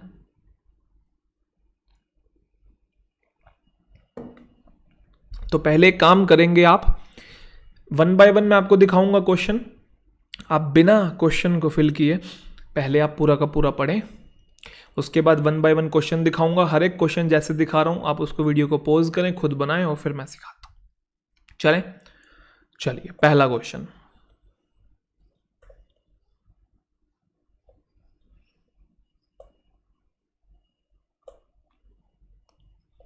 आई होप आपने ईमानदारी के साथ बना लिया होगा। आ जाइए विश्लेषण करते हैं। विश्लेषण ही कहते हैं, क्या कहते हैं? डिटेल्ड एनालिसिस को। चलिए समझते हैं, पढ़े चलो। तो what are the future possible, आपने पहले पूरा पढ़ा वैसे बिना आंसर को फिल किए। फ्यूचर पॉसिबिलिटीज़ की बात हो रही है कि ये जगह छोड़ के हम दूसरे उसमें ग्रहों को ढूंढेंगे, वहाँ बस जाएंगे स्पेसशिप के थ्रू, ऐसी कुछ बातें हो रही हैं। चलो, तो what are the future possibilities for space travel. Space travel की क्या फ्यूचर पॉसिबिलिटीज़ हैं अगर हम लॉन्ग टर्म की बात करें, आने वाले 50-60 सालों की बात करें। डैश विल ह्यूमंस गो, अब जाने की बात हो रही है कि कहाँ जाने की बात हो रही है। जाने के लिए जगह होनी चाहिए, और जगह के लिए हम लोग कौन सा टर्म यूज़ करते हैं? वेयर, ना कि वाई, ना कि हाउ और ना कि व्हेन। ये है कब, कैसे, क्यों। वेयर विल ह्यूमंस गो, कहाँ जाएंगे। फ्यूचर पॉसिबिलिटी की बात हो रही है ना, तो कहाँ जाएंगे। Where will humans go after they have explored our solar system, जब पूरे के पूरे सौर मंडल को एक्सप्लोर कर लेंगे उसके बाद वो कहाँ जाएंगे। वेयर आना चाहिए था यहाँ पे, ठीक है। ये कहा गया, it is said the Star Trek movie है, ये एक मूवी है, शो है, web series, I don't know, मैंने देखा नहीं है, हालांकि बहुत पॉपुलर है और देखता हूँ मैं इंग्लिश मूवीज़ भी, इंग्लिश वेब सीरीज़ भी देखता हूँ, लेकिन मैंने स्टार ट्रेक नहीं देखा है, ठीक है। बहुत लोग ऐसी मूवीज़ पसंद होती हैं सुपरमैन बैटमैन टाइप की, मुझे इस टाइप की मूवीज़ अच्छी नहीं लगती हैं, ठीक है। चलो अभी तो वो मुद्दा नहीं है, अभी मैं वैसे ही बता रहा था, स्टार ट्रेक मूवी टाइप कुछ है, ठीक है। It is said that Star Trek could hold the dash to these questions. Star Trek जो है could hold the dashed these question, कह रहा है ऐसा कहा जाता है कि स्टार ट्रेक के पास इन क्वेश्चंस के ये हैं। तो क्वेश्चंस के क्या होते हैं? जवाब ही तो होते हैं। क्वेश्चन के क्वेश्चन तो हो नहीं सकते, क्वेरी का मतलब तो खुद ही क्वेश्चन होता है। क्वेश्चन का दरवाजा भी नहीं हो सकता, सॉल्यूशन हो सकता था, लेकिन बेटा सॉल्यूशन प्रॉब्लम का होता है, ध्यान रखिएगा। अगर प्रॉब्लम होता है तो सॉल्यूशन बोलते, क्वेश्चन है तो आंसर बोलेंगे। कहते हैं स्टार ट्रेक के पास ना इन सवालों के जवाब है। स्टार ट्रेक ना एक्चुअल में ये मूवी टाइप जो मैं बता रहा हूँ ये भी एक साइंस फिक्शन मूवी या शो होगा। साइंस फिक्शन मतलब इसमें एक्सप्लोर करते हैं, थोड़ा उसमें स्पेस में जाते हैं। स्टार ट्रेक, ट्रैक का मतलब क्या होता है? ट्रैकिंग मतलब जर्नी, और स्टार आपको पता है, तो स्टार्स में जा रहे हैं, जर्नी कर रहे हैं और ह्यूमन पॉसिबिलिटीज़ को, क्या फ्यूचर पॉसिबिलिटीज़ को एक्सप्लोर कर रहे हैं, ठीक है। तो इन सवालों के जो जवाब होल्ड करता है ये जो शो है। ऐसा प्रिडिक्ट किया गया है क्या कि travels to other galaxy will only be dash in huge star trip. ऐसा प्रिडिक्ट किया गया है कि जो दूसरी गैलेक्सी में हम ट्रेवल करेंगे वो स्टार शिप्स में ये हो पाएगा, क्या हो पाएगा, पॉसिबल हो पाएगा ना, प्रिडिक्ट किया गया। तो कोई चीज प्रिडिक्शन कर रहे हैं तो उसकी संभावना है ना, संभावना के लिए पॉसिबल शब्द आएगा, ना कि ये बोलेंगे कि जो अदर गैलेक्सीज में इमेजिन किया जाएगा ट्रैवल जो है। इमेजिन क्यों किया जाएगा? इंप्लीमेंट तो गोल को करते हैं, अचीव भी उसी चीज को करते हैं, पॉसिबल होगी उस चीज की संभावना होगी, will only be possible in huge starships. These will wander through space, और ये जो स्टारशिप है ये घूमेंगी स्पेस में कई सैकड़ों और हजारों सालों तक। ईच ऑफ देम, प्रत्येक इनमें से कैरी करेंगे एक लार्ज ह्यूमन डैश। किसको कैरी करेंगे? इंसानों को ही कैरी करेंगे ना, तो ह्यूमन पॉपुलेशन होना चाहिए ना कि ह्यूमन इंस्टिंक्ट। इंस्टिंक्ट का मतलब तो आपके इंट्यूशन होती है जो हमने पिछले क्लोज टेस्ट में पढ़ा था, तो ये तो नहीं आन सकता। ह्यूमन इंस्टिंक्ट को कैसे कैरी करेंगे? ये तो अंदर की गट फीलिंग है, कॉलोनी को थोड़ी करेंगे। प्रोपोर्शन मतलब हिस्से को कैरी करेंगे। पॉपुलेशन जब एग्जैक्ट टर्म है तो हम बाकी जो अटपटे शब्द है उसे क्यों यूज करें, बताओ मुझे। फिर आखिरी कह रहा है सम ऑफ दोज पीपल, उनमें से कुछ लोग जो हैं वो टेक ओवर कर लेंगे एक नए प्लैनेट पे, मतलब अपना घर बसा लेंगे और वहीं सेटल डाउन हो जाएंगे। और ये जो सर्च है नए प्लैनेट्स की सेटल होने की, ये तब तक चलती रहेगी जब तक जो लाइफ है प्लैनेट अर्थ पे वो could be A dash memory, जब तक ऐसी मेमोरी नहीं हो जाती। तो यहां पे मैं आपको बताना चाहता हूं एक टर्म होता है डिस्टेंट मेमोरी। यहां और कोई टर्म नहीं आप यूज कर सकते, इमेजिनरी, नियरेस्ट और फैक्चुअल। कारण ये आप तभी बता पाते आपकी रीडिंग अच्छी होती तो। कारण सर, रीजन की डिस्टेंट मेमोरी क्यों आएगा? डिस्टेंट मेमोरी का मतलब होता है कि कोई चीज अब पॉसिबल ही नहीं है। डिस्टेंट मेमोरी, डिस्टेंट मतलब दूर, मेमोरी मतलब कोई भी आपके माइंड में आपने कोई चीज मेमोराइज करके रखी हुई थी, होल्ड करके रखी हुई थी, वो मेमोरी होती है, ठीक है। डिस्टेंट मेमोरी का मतलब है कि आपको मतलब वो चीज इतनी धुंधली हो गई है कि आपको याद भी नहीं है। कोई चीज इतनी धुंधली हो गई है कि आपको याद भी नहीं है। याद भी नहीं है मतलब वो चीज बिल्कुल ना के बराबर है, अब बिल्कुल खत्म होने को है वो चीज। तो यहाँ पे यही सेंस आ रहा है क्या कि वो जो सर्च है नए प्लैनेट्स में सेटल होने की तब तक चलेगी जब तक जो लाइफ है प्लैनेट अर्थ की वो डिस्टेंट मेमोरी ना हो जाए, मतलब कि लाइफ बिल्कुल बचेगी ही नहीं, ना के बराबर हो जाएगी। तब तक, जब तक ना के बराबर नहीं हो जाएगी ना, तब तक जो ये है अपनी जो सर्च है नए प्लैनेट्स पे सेटल होने की तब तक चलती रहेगी, जब तक जो लाइफ है प्लैनेट अर्थ पे डिस्टेंट मेमोरी की तरह ना हो जाए कि पॉसिबल ही नहीं है, तब तक जो हमारी ये सर्च है चलती रहेगी। क्योंकि हम डेफिनेटली जब जिंदगी नहीं बचेगी तो आगे कहीं ना कहीं जाके तो बसेंगे ना। तो डिस्टेंट मेमोरी एक टर्म होता है, ध्यान रखिएगा, तभी ये बन पाता, अदरवाइज ये क्वेश्चन तो स्किप करने वाला था। बहुत सारे बच्चे इसके अंदर फंस सकते थे अगर आपकी रीडिंग अच्छी नहीं थी तो ऐसे क्वेश्चंस में सोच समझ के आपको आंसर लगाना है। ऐसे नहीं कि बस जच रहा है कि भाई फैक्चुअल मेमोरी भी कुछ होता है, इमेजिनरी मेमोरी भी कुछ होता है तो लगा दो, ऐसा कुछ नहीं करना है, जचाना नहीं है बिल्कुल भी। लॉजिकल आंसर अगर आपको पता है तो आंसर लगाना है, तुक्का एक में भी नहीं मारना है। जितने तुक्के मारोगे उतनी आपकी नेगेटिव मार्किंग होगी। आई होप आपको इस शिफ्ट के सारे क्वेश्चंस का लॉजिकल और डिटेल्ड एनालिसिस मिल गया है। अब हम आगे बढ़ते हैं अगली शिफ्ट की तरफ। तो चलिए अगली शिफ्ट के कुछ क्वेश्चंस देखते हैं। शुरुआत करते हैं पहले क्वेश्चन से।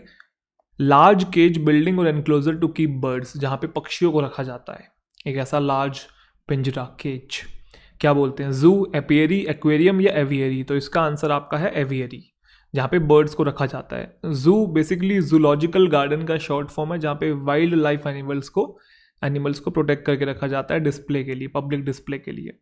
एपियरी जहाँ पे बीज को रखा जाता है, बीज मधुमक्खियाँ, और एक्वेरियम मछलियों का जगह होती है ना। तो कॉमन से थे ये। अगला जो टर्म आपके सामने एक्सपेंज, एक्सपेंज का मतलब होता है रिमूव करना, हटाना, डिलीट करना, खत्म होना। तो डिप्लीट का मतलब भी खत्म होना, एग्जॉस्ट का मतलब थक जाना या खत्म होना, रिमूव का मतलब भी हटाना, इंसर्ट का मतलब ऐड करना। पूछा क्या था? एंटोनिम पूछा था। तो ऐड करना होगा, इंसर्ट करना इसका एंटोनिम, क्योंकि एक्सपंज का मतलब होता है रिमूव करना, डिलीट करना, रब ऑफ करना, इरेज करना। ठीक है जी, चलें, ये रहे आपके सामने मीनिंग लिखे हुए हैं। अपहोल्ड, अपहोल्ड का एंटोनिम बताना है। अपहोल्ड का मतलब है किसी को होल्ड करके रखना, सपोर्ट करना किसी को। तो सपोर्ट करना तो सिनोनिम हो गया, मेंटेन करके रखना, होल्ड करके रखना, ये भी सिनोनिम है। एंडोर्स का मतलब भी किसी को सपोर्ट करना, किसी को प्रमोट करना, किसी को सहारा देना, या किसी के बारे में बढ़ा चढ़ा के बातों को कहना। बढ़ा चढ़ा के तो नहीं, मतलब जैसे ब्रांड एंडोर्स करते हैं हम लोग, बड़े बड़े जो सेलिब्रिटीज़ होते हैं वो अलग अलग टाइप के ब्रांड्स को प्रमोट करते हैं कि हम लोग इस चीज़ को एडवोकेट करते हैं, है ना, इस चीज़ को हम लोग आगे बढ़ाते हैं, तो वही सपोर्ट करना। लेकिन अपोज है इसका जस्ट ऑपोजिट। हमसे क्या पूछा था, एंटोनिम, तो डी आंसर हो जाएगा। अगला क्वेश्चन आपके सामने पैराजंबल का, जल्दी से बनाने की कोशिश कीजिए। चलिए आइए देखते हैं। तो सबसे पहला स्टेप वही है, पूरा का पूरा आपने पढ़ना है, बेसिक आइडिया लेना है। उसके बाद देखना है फर्स्ट कौन सा हो सकता है। क्या ए फर्स्ट हो सकता है, उसमें हिज को लिखा हुआ है? नहीं हो सकता, क्योंकि हिज कौन है हमें नहीं पता। क्या सी फर्स्ट हो सकता है, as he had no friends yet? हमें नहीं पता ही कौन है, तो मतलब ये भी नहीं हो सकता। तो या तो बी या तो डी। बी में क्या बोल रहा है कि it was on one such day, कि एक दिन की बात थी कि रंजी ने डिस्कवर्ड किया पूल कहाँ पे, फॉरेस्ट में। हो सकता है, इंडिपेंडेंट है। और डी में क्या बोल रहा है, Ranji had been less than a month in Rajpur, मतलब 1 महीने से भी कम रहा वो राजपुर में, 1 महीने से भी कम, ये भी हो सकता है। अब फर्स्ट तो हमें मिल नहीं रहा है, लेकिन इतना पता है कि ये और ये ऑप्शन तो नहीं है। अब क्या करें, जब आपको फर्स्ट नहीं मिलता है तो मैंने आपको कहा था कि आप पेयर बनाया करो। पेयर कैसे बनाओगे, पेयर बनाने के लिए आपको कॉम्बिनेशन ढूंढने पड़ेंगे, और कॉम्बिनेशन है सी बी का। कैसे पता लग रहा है मुझे, पढ़ो एक बार। सी में बोल रहा है कि उसके कोई दोस्त नहीं थे, हमें इतना तो पता है कि ही रंजी है, लेकिन अभी आप आगे पढ़ो कि उसके कोई दोस्त नहीं थे और वो वॉन्डर करता था, मतलब घूमता था अकेले, कहाँ पे, पहाड़ियों में और जंगलों में। ठीक है, आप पहले यही बताओगे वो घूमता था अकेला पहाड़ों में और जंगलों में, फिर बताओगे कि एक दिन की बात है कि रंजी ने डिस्कवर किया एक पूल, कहाँ पे, फॉरेस्ट में। तो फॉरेस्ट कीवर्ड है जिसकी वजह से ये दोनों चीज़ें जुड़ रही हैं। आप पहले ये बताओगे ना, यार वो घूमता फिरता रहता है, वो जंगलों में जाता है, वो पहाड़ों में जाता है, फिर बताओगे ना अच्छा जंगल में एक दिन गया हुआ था, वहाँ पे उसको एक पूल मिला। आप ऐसा थोड़ी बोल सकते हो, जंगल में ना उसे एक पूल मिला, एक दिन की बात है, और फिर कहोगे अच्छा अच्छा मैं एक बात तो बताना भूल गया, वो पहाड़ों और जंगलों में घूमता रहता है। कोई सेंस बन रही है इस बात की? पहले बताना है कि वो जंगलों पहाड़ों में घूमता रहता है अकेला, और फिर बताना है कि एक दिन की बात है वो जंगल में जब घूम रहा होगा तो उसे क्या मिला होगा, एक पूल मिला होगा। मतलब सी और बी का पेयर है। ऑप्शन में ढूंढ के बताओ सी बी कहाँ पे है, देखो यहाँ नहीं है, सिर्फ डी ऑप्शन के अंदर है, तो मतलब D A C B. I hope आपको समझ में आ गया है। अगला क्वेश्चन है एरर वाला क्वेश्चन है। Prime minister chair a high level meeting with senior officials to review the covid situation. अगर प्राइम मिनिस्टर सब्जेक्ट है तो इसकी वर्ब कहाँ है? सब्जेक्ट आता है तो वर्ब तो आती है, चेयर तो नाउन होता है, हमें यहाँ पे वर्ब चाहिए। चेयर टर्म गलत लिखा हुआ है, और हाई लेवल मीटिंग को ये करना है, हाई लेवल मीटिंग को कंडक्ट कर सकते हैं हम लोग, है ना, हेल्ड कर सकते हैं, कंडक्ट कर सकते हैं, और पास्ट में जाएगा ना, करली होगी ना, या कंडक्ट्स आएगा, सिंगुलर करोगे क्योंकि ये सिंगुलर, या कंडक्टेड करोगे, पास्ट में करोगे। तो the prime minister conducted a high level meeting with senior officials. ठीक है, कौन से पार्ट में एरर है? बी पार्ट में एरर होगा, चेयर गलत है, कंडक्ट्स या कंडक्टेड आना चाहिए। मेरे अकॉर्डिंग कंडक्टेड आना चाहिए कि मीटिंग कर ली है, क्योंकि कंडक्ट्स लगाओगे तो प्रेजेंट में चला जाएगा, उसका मतलब है वो चीज़ होती रहती है। लेकिन उसने उस सेंस में पूछा ही नहीं, उसने पूछा बताओ किस पार्ट में एरर है, तो चेयर गलत है, कंडक्टेड आना चाहिए। अगला है फिल इन द ब्लैंक्स वाला। In the past month the price of oil has dash several times. तो हमको पता है कि ऑयल का जो प्राइस है वो फ्लक्चुएट करता है, आंसर भी होना चाहिए, लेकिन बाकी क्यों नहीं है? फंबल, फॉल्टर्ड, फेल क्यों नहीं है? फेल तो नहीं हो सकता, प्राइस कभी फेल नहीं होता है। ठीक है, फॉल्टर या फिर फंबल, चलो मीनिंग जानते हैं। फंबल का मतलब होता है to do something awkwardly specially when using your hand. मतलब हम कोई कभी जब किसी चीज़ को ढंग से नहीं संभाल पाते, हमारे हाथ कांपते हैं या हमारी जुबां कांपती है ना, ऐसे करते हैं, या जल्दबाजी में जब हम लॉक को खोल रहे होते हैं तो ऐसे हाथ कांपते हैं हमारे, फंबल करते हैं हम। ठीक है, तो फंबल का मतलब पता है। फॉल्टर का मतलब होता है किसी चीज़ की स्ट्रेंथ कम होना, इंटेंसिटी का कम होना, और वही अटक अटक के बोलना। तो आप मुझे बताओ, क्या प्राइस को हम कभी ऐसा नहीं बोल सकते कि प्राइस फंबल कर गया, अटक गया, या प्राइस का मोमेंटम कम हो गया, या फॉल्टर कर गया? नहीं, फ्लक्चुएट करते हैं, वेरी करता है, कभी बढ़ गया, कभी कम हो गया, कभी 100 था तो कभी 110 हो गया, समझ रहे हो? फ्लक्चुएट यहाँ पे जेन्युइन आंसर है। चलिए उसके बाद अगला जो क्वेश्चन है वन वर्ड सब्स्टिट्यूशन वाला है। Leather straps put around a horse head to control it. Leather straps put around a horse heads to control it. तो घोड़े के मुंह पे जो लेदर स्ट्रैप रखी जाती हैं जिससे हम उसको कंट्रोल करते हैं, चलाते हैं घोड़े को, उसे क्या बोलते हैं? उसे बोलते हैं ब्राइडल। अब ब्राइडल कौन से वाला? ये वाला होता है, ये वाला नहीं, क्योंकि नीचे वाला जो ब्राइडल है ये दुल्हनिया से रिलेटेड है, दुल्हन से रिलेटेड है। और सैडल और स्टिरअप क्या होता है, आज ये इसे भी जान लेते हैं। सैडल एक सीट को बोलते हैं बाइसाइकिल की या मोटरसाइकिल की। सीट ये घोड़े वाली सीट भी हो सकती है, घोड़े जब हम घोड़े पे बैठते हैं तो सीट बनी होती है ना, जैसे कि ये देखो ऊपर वाला। और स्टिरअप क्या होता है? जब हम घोड़े पे बैठते हैं तो हमारे जो पैर होते हैं किस साइड होता है, किस साइड होता है, तो पैर को हम जहाँ फिक्स करते हैं जिस डिवाइस में, वो डी शेप का होता है। जैसे बाइक और स्कूटी पे तो फुट रेस्ट होता है, लेकिन जब घोड़े पे बैठते हैं तो डी शेप मटेरियल देख रहे हो आप, ये इसको हम लोग स्टिरअप कहते हैं। क्लियर? तो उसने पूछा था लेदर स्ट्रैप, कहाँ गया? लेदर स्ट्रैप जो कि हॉर्स के हेड पे बांधा जाता है उसको हम लोग ब्राइडल कहते हैं। ये तो दुल्हन से रिलेटेड है, ये सीट को बोलते हैं, और ये वो फुट को एडजस्ट करने के लिए। क्लियर? चलें, चलो जी। अगला आपका इनडायरेक्ट वाला है, आपने बताना है। इनडायरेक्ट में हमें पता है कि विल जो चेंज होता है वुड में चेंज होगा, और टू नाइट दैट नाइट में चेंज होगा। ये रहा और कहीं पे भी नहीं है, मतलब ए आंसर है। अगला फिर से क्वेश्चन आपका पैरा जंबल का, जल्दी से बता दो भाई, बनाओ। बच्चों को ना मुश्किल लगते हैं ये। मुश्किल किस लिए लगते हैं? रीडिंग की आदत होती नहीं है, और रीडिंग की जब आदत नहीं होती है तो ऐसे क्वेश्चंस आते हैं तो कॉम्प्लिकेटेड लगते हैं, समझ में नहीं आते, जोड़े कैसे, सीक्वेंस नहीं पता होते हैं, कोहेरेंटली अरेंज नहीं कर पाते हैं।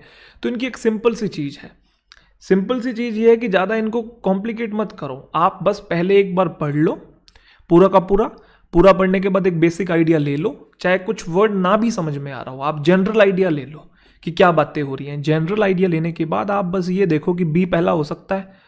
उसमें बोला जामवर एक फैब्रिक है जो जिसके रूट पाए जाते हैं कश्मीर में, मतलब कश्मीर में वो ओरिजिनेट हुआ था या हुआ है, मतलब अभी भी चलता है ना, तो कश्मीर से आया है बेसिकली। वो हो सकता है किसी एक फैब्रिक के बारे में बताया जा रहा है और वो कश्मीर में वो पाया जाता है बेसिकली।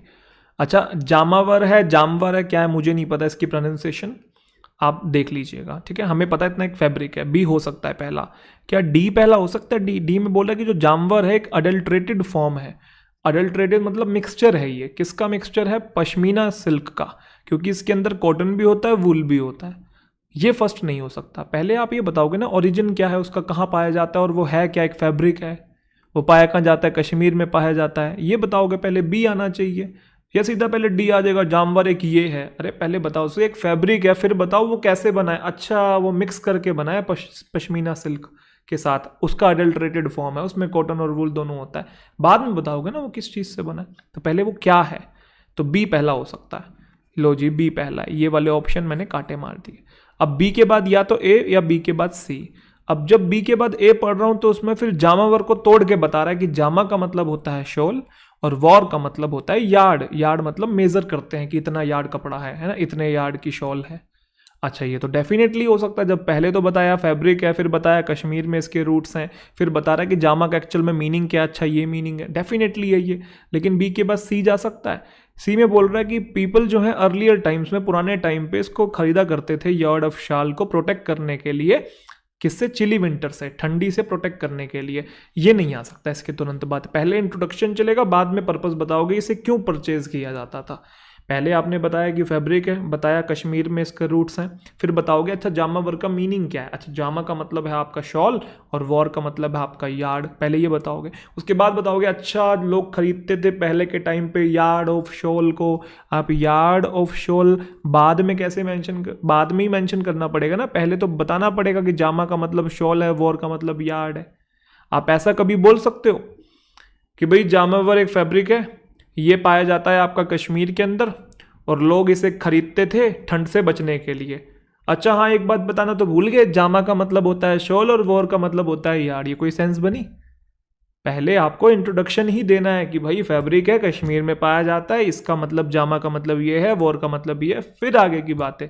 मतलब बी ए होना चाहिए। तो आपका ए आंसर है। सिंपल सा कॉमन सेंस यूज करनी है और कुछ यूज नहीं करना।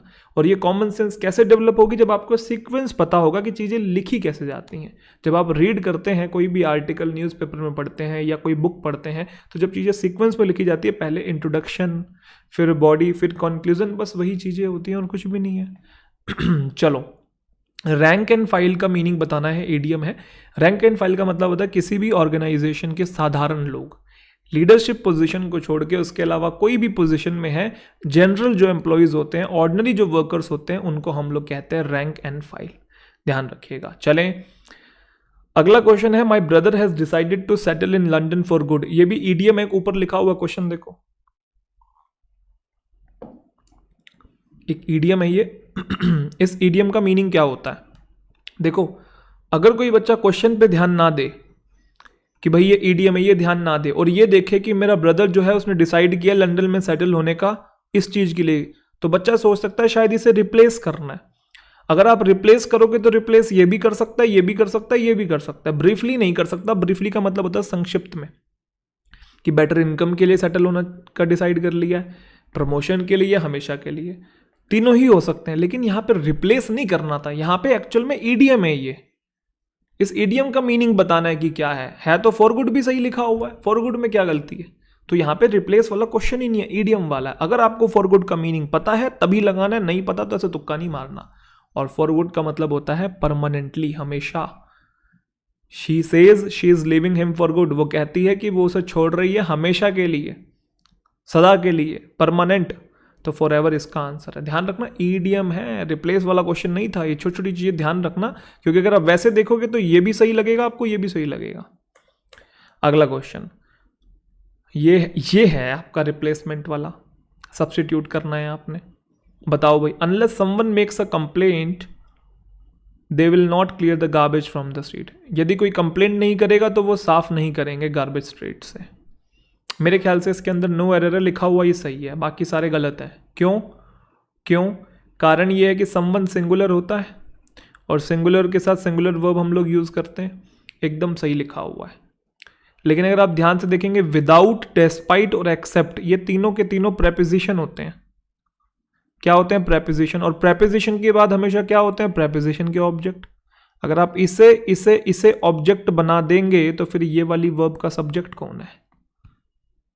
जबकि हमें पता है कि मेक्स का सब्जेक्ट समवन ही है, समवन है। तो अगर इसे सब्जेक्ट बना रहे हो तो लेकिन प्रेपो के बाद तो ऑब्जेक्ट आते हैं, तो गड़बड़ी होगी ना। तीनों ही गलत लिखे हुए हैं, ए बी, सी बी और डी बी। तो मतलब जो लिखा हुआ वही सही है, नो सब्स्टिट्यूशन होना चाहिए, वही आंसर है। उम्मीद करता हूँ कि समझ में लॉजिक आ रहा है, कॉन्सेप्ट पढ़े हैं तो सब आ रहा होगा। Select the incorrectly spelled word. बताओ भाई, प्लम्प की स्पेलिंग सही है, मसल की ठीक है, नो की सही है, रिंकल WRINKLE, रिंकल, झुर्रियाँ, ये गलत था, ये वाला रिंकल नहीं है। प्लम्प मतलब मोटा ताजा, भरा हुआ, जैसे आम मोटा ताजा होता है ना। तरबूज, बड़ा तरबूज है, खरबूजा, ठीक है, प्लम्प। मसल आपको पता ही है, नो का मतलब होता है बाइट करना, कुतरना, है ना। जैसे रैबिट के दांत होते हैं, चूहे के दांत होते हैं, कुतर देते हैं, किसी चीज को काट देते हैं, नो करना। गनो नहीं है, गनो नहीं है, ठीक है। चलो, अगला है, we are yet living in the same house. इसमें ग्रामेटिकल एरर आपने बतानी है, तो उसमें एरर यहाँ पे है, येट लिविंग नहीं, लिविंग येट होना चाहिए। आप बोलोगे सर ऐसा क्यों होना चाहिए, लिविंग येट क्यों होना चाहिए? देखो, येट होता है ना जो क्लोज खत्म होने के बाद आता है। I have not decided yet, ना कि ऐसे बोलूंगा I have not yet decided, I have not decided yet, she hasn't come yet. समझ में आ रहा है ना? So we are living yet, ना कि we are yet living. Yet को आप बिल्कुल आखिरी में भी लिख सकते हो, we are living in the same house yet, आखिरी में भी आ सकता है। लेकिन गलती तो इसी पार्ट में है, आर के बाद नहीं आएगा, तो मतलब डी एरर है, ठीक है जी। चले, फॉरसेक का सिनोनिम बताना है। फॉरसेक का मतलब त्याग देना, छोड़ देना किसी को। तो होल्ड का मतलब तो पकड़ लेना, ये तो इसका एंटोनिम हो गया। क्लेम का मतलब किसी पे दावा करना, पकड़ के रखना, ये भी एंटोनिम है। हेल्प तो अलग ही वर्ड हो गया। डिजर्ट का मतलब होता है किसी से नफरत करना और किसी से ना बात करना, किसी को डिसअप्रूव करना, किसी को अबैंडन करना, दूर रहना किसी से। और फॉरसेक का मतलब भी त्याग देना, दूर रहना। तो इसका जो सिनोनिम है डिजर्ट हो जाएगा। अगला है प्रोफ्यूज। प्रोफ्यूज का सिनोनिम बताना है। सिनोनिम बताना है प्रोफ्यूज का मतलब बहुत ज़्यादा होता है, प्रोफ्यूज, ठीक है। तो अबंडेंट का मतलब होता है बहुत ज़्यादा, मीगर का मतलब कम होता है, लिमिटेड का मतलब कम होता है, कंसिस्टेंट का मतलब कोई चीज़ रेगुलर है। हमें सिनोनिम बताना था तो बहुत ज़्यादा, अबंडेंट इसका आंसर हो जाएगा। मीगर का मतलब कम होता है, जैसे कि मीगर इनकम आपने सुना होगा, ठीक है। The clouds hid the sun, इसमें आपको पैसिव वॉइस बताना है, हिड वर्ब की सेकंड फॉर्म है। Hide, hid, hidden, hide, hid, hidden, second form change होती है। वॉज वर थर्ड फॉर्म में, ढूंढो भाई वॉज वर थर्ड फॉर्म, सिर्फ यहाँ पे है, यहाँ तो वॉज के साथ फर्स्ट फॉर्म है, तो ए आंसर है। क्लियर। मिसस्पेल्ड वर्ड आपने बताना है। मैच्योर की स्पेलिंग ठीक है, मिसचीफ की ठीक है, बदमाशी को बोलते हैं। मिजरेबल की गलत है, MISERABLE,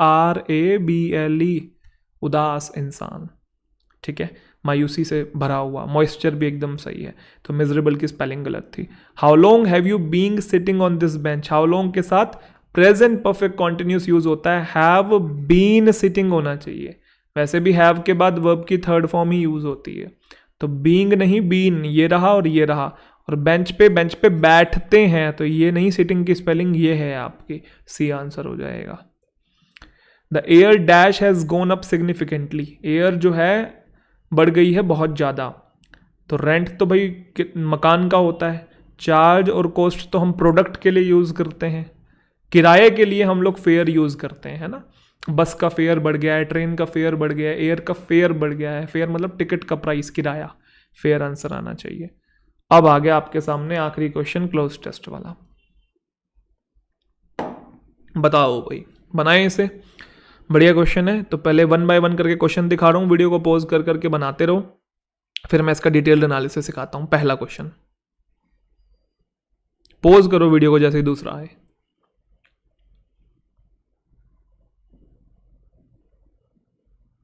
चलिए, आई होप आपने ईमानदारी से बनाया होगा। अब इसे डिटेल में सीखने की कोशिश करते हैं। पूरा पढ़ा तो आपको कश्मीरी कारपेट के बारे में पता लगा, कश्मीरी कारपेट की बात हो रही है। आइए 1 बाय 1 आंसर फिल करते हैं। कश्मीरी कारपेट जो है, इन्हें सराहाया जाता है, मतलब अप्रिशिएट किया जाता है काफ़ी लंबे समय से उनके इंट्रिकेट वर्क के लिए। इंट्रिकेट वर्क का मतलब होता है उनका बड़ा पेचीदा वर्क है, बड़ी बारीकी से उन्हें बनाया गया है। तो उसकी जो कला है, जितनी बारीकी से उसे बनाया गया, उस चीज़ के लिए उन्हें अप्रिशिएट किया जाता है। इनकी जो यूनिकनेस है, कश्मीरी कारपेट्स की जो यूनिकनेस है, वो इनकी मैन्युफैक्चरिंग में डैश है। क्या है, जो भी है, हमें यहाँ पे सिंपल प्रेजेंट टेंस चाहिए, कारण क्योंकि तथ्य बताना है कि उनकी जो यूनिकनेस है वो उनकी मैन्युफैक्चरिंग में है, एक फैक्ट बता रहे हैं। तो फैक्ट बताने के लिए सिंपल प्रेजेंट टेंस, ये नहीं आएगा, ये नहीं आएगा, या तो सिंगुलर या तो प्लूरल। अब आप देख लो यूनिकनेस कैसा सब्जेक्ट है, सिंगुलर या प्लूरल। यूनिकनेस अनकाउंटेबल है, काउंट नहीं कर सकते। अनकाउंटेबल है मतलब सिंगुलर है, सिंगुलर है तो फिर वर्ब भी सिंगुलर। क्या आना चाहिए बताओ भाई, सी आना चाहिए। तो uniqueness lies in their manufacturing. Clear. ये जो कारपेट्स हैं, these carpets are dash handmade and are knotted not tufted. अब सर ये नोट और टफ्ट का मतलब क्या होता है, पहले इन्हीं को सीख लेते हैं। आओ, हैंड टफ्ट ऐसा होता है, हैंड नोटेड ऐसा होता है। क्या डिफरेंस दिखाई दे रहा है, देखो ये थोड़ा बारीक है और ये थोड़ा मोटा मोटा है, खुरदरा सा दिखाई दे रहा है, ये डिफरेंस है, ठीक है। तो उसने बोला क्वेश्चन में कि ये जो कारपेट्स हैं, ये डैश होते हैं, हैंडमेड होते हैं और नोटेड होते हैं, टफ्टेड नहीं होते। तो कैसे हैंडमेड होते हैं, एब्सोल्युटली। एब्सोल्युटली तो बात की सर्टेनिटी को दर्शाने के लिए यूज होता है कि कोई बात कितनी सही है, या आप थोड़ा जोर डालते हैं जब बात पे, एब्सोल्युटली, तब हम यूज करते हैं। यहाँ पे एब्सोल्युटली नहीं आएगा। मियरली का मतलब होता है ओनली, ना के बराबर, मियरली, जस्ट। तो ओनली हैंडमेड है, कोई सेंस नहीं है। सिंपली, साधारण तौर पर हैंडमेड है, कोई सेंस नहीं है। प्योरली, कि भाई मशीन से नहीं बने, प्योरली हैंडमेड है, हाथ से बनाया गया, इतनी मेहनत लगती है, तभी ऊपर बोल रहा है अप्रिशिएट किया जाता है। तो ये जो कारपेट्स हैं आर प्योरली हैंडमेड और नोटेड हैं, टफ्टेड नहीं है, ठीक है। फिर आगे बोल रहा है you can dash different carpets from a variety of silk और वुलन वंस।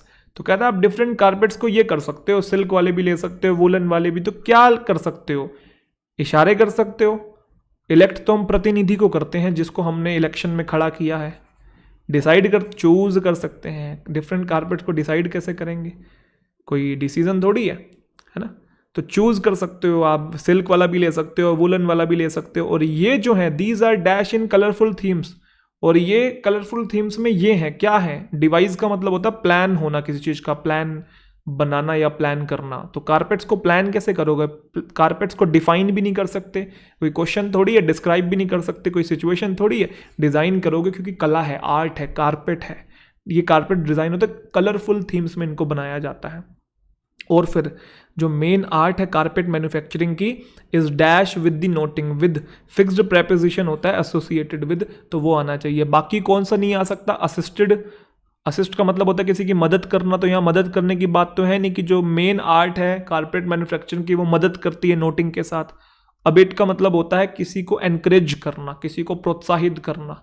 एक अबेट भी होता है, इसका मतलब होता है कम करना। ये अबिट है, इसका मतलब है किसी को प्रोत्साहित करना या मोटिवेट करने की बात नहीं हो रही है। अटेंड का यहाँ कोई लेना देना नहीं है कि अटेंडेड, जुड़ी है जो मेन आर्ट, जो मेन कला है इस मैन्युफैक्चरिंग की, वो जुड़ी है नोटिंग के साथ। समझ में आ रहा है? और ये जो नोट्स हैं, कहाँ गया? ये जो नोट्स हैं ये डिटरमाइन करती हैं इनकी ड्यूरेबिलिटी की, कितना चलेगा और क्या वैल्यू रहेगी कारपेट की। मुझे उम्मीद है कि आपको समझ में आ गया पूरा का पूरा पेपर जो मैंने यहाँ पे किया। कुछ चंद बातें जो मैं आपको बताना चाहता हूं आपके लिए बेहद महत्वपूर्ण है, उसको समझेंगे। पहले आपने इन पेपर के एनालिसिस से क्या सीखा? आपने पेपर के एनालिसिस से ये सीखा कि सिर्फ वोकैबलरी वाले जो क्वेश्चन हैं, वोकैब से बने जो क्वेश्चन है वही डिफिकल्ट हैं। ग्रामर वाले, फिलर वाले, क्लोज टेस्ट और पैराजंबल सब आसान है। कोई बहुत मुश्किल क्वेश्चन नहीं थे, करने वाले क्वेश्चन थे। अगर आप देखें वोकैब में या तो ईडियम, या आपका वन वर्ड, या फिर आपका सिनोनिम एंटोनिम वाला, सीनो एंटो वाला, सिर्फ इन्हीं क्वेश्चन में हो सकता है आप चूक जाएं, क्योंकि हर किसी बच्चे को सारे वर्ड्स याद नहीं हो सकते हैं। मतलब आप कितनी भी कोशिश कर लीजिए, सारे के सारे याद नहीं कर सकते हो। हालांकि एसएससी एग्जामिनेशन में अधिकतर बार यही होता है कि जो प्रीवियस ईयर है या जो गिवन है आपके सिलेबस में वही आ जाते हैं, जो हम जनरली बुक्स के अंदर पढ़ते हैं। लेकिन कभी कभी दूसरे भी आ जाते हैं, कोई भरोसा थोड़ी है जो पढ़े हैं वही से आएंगे।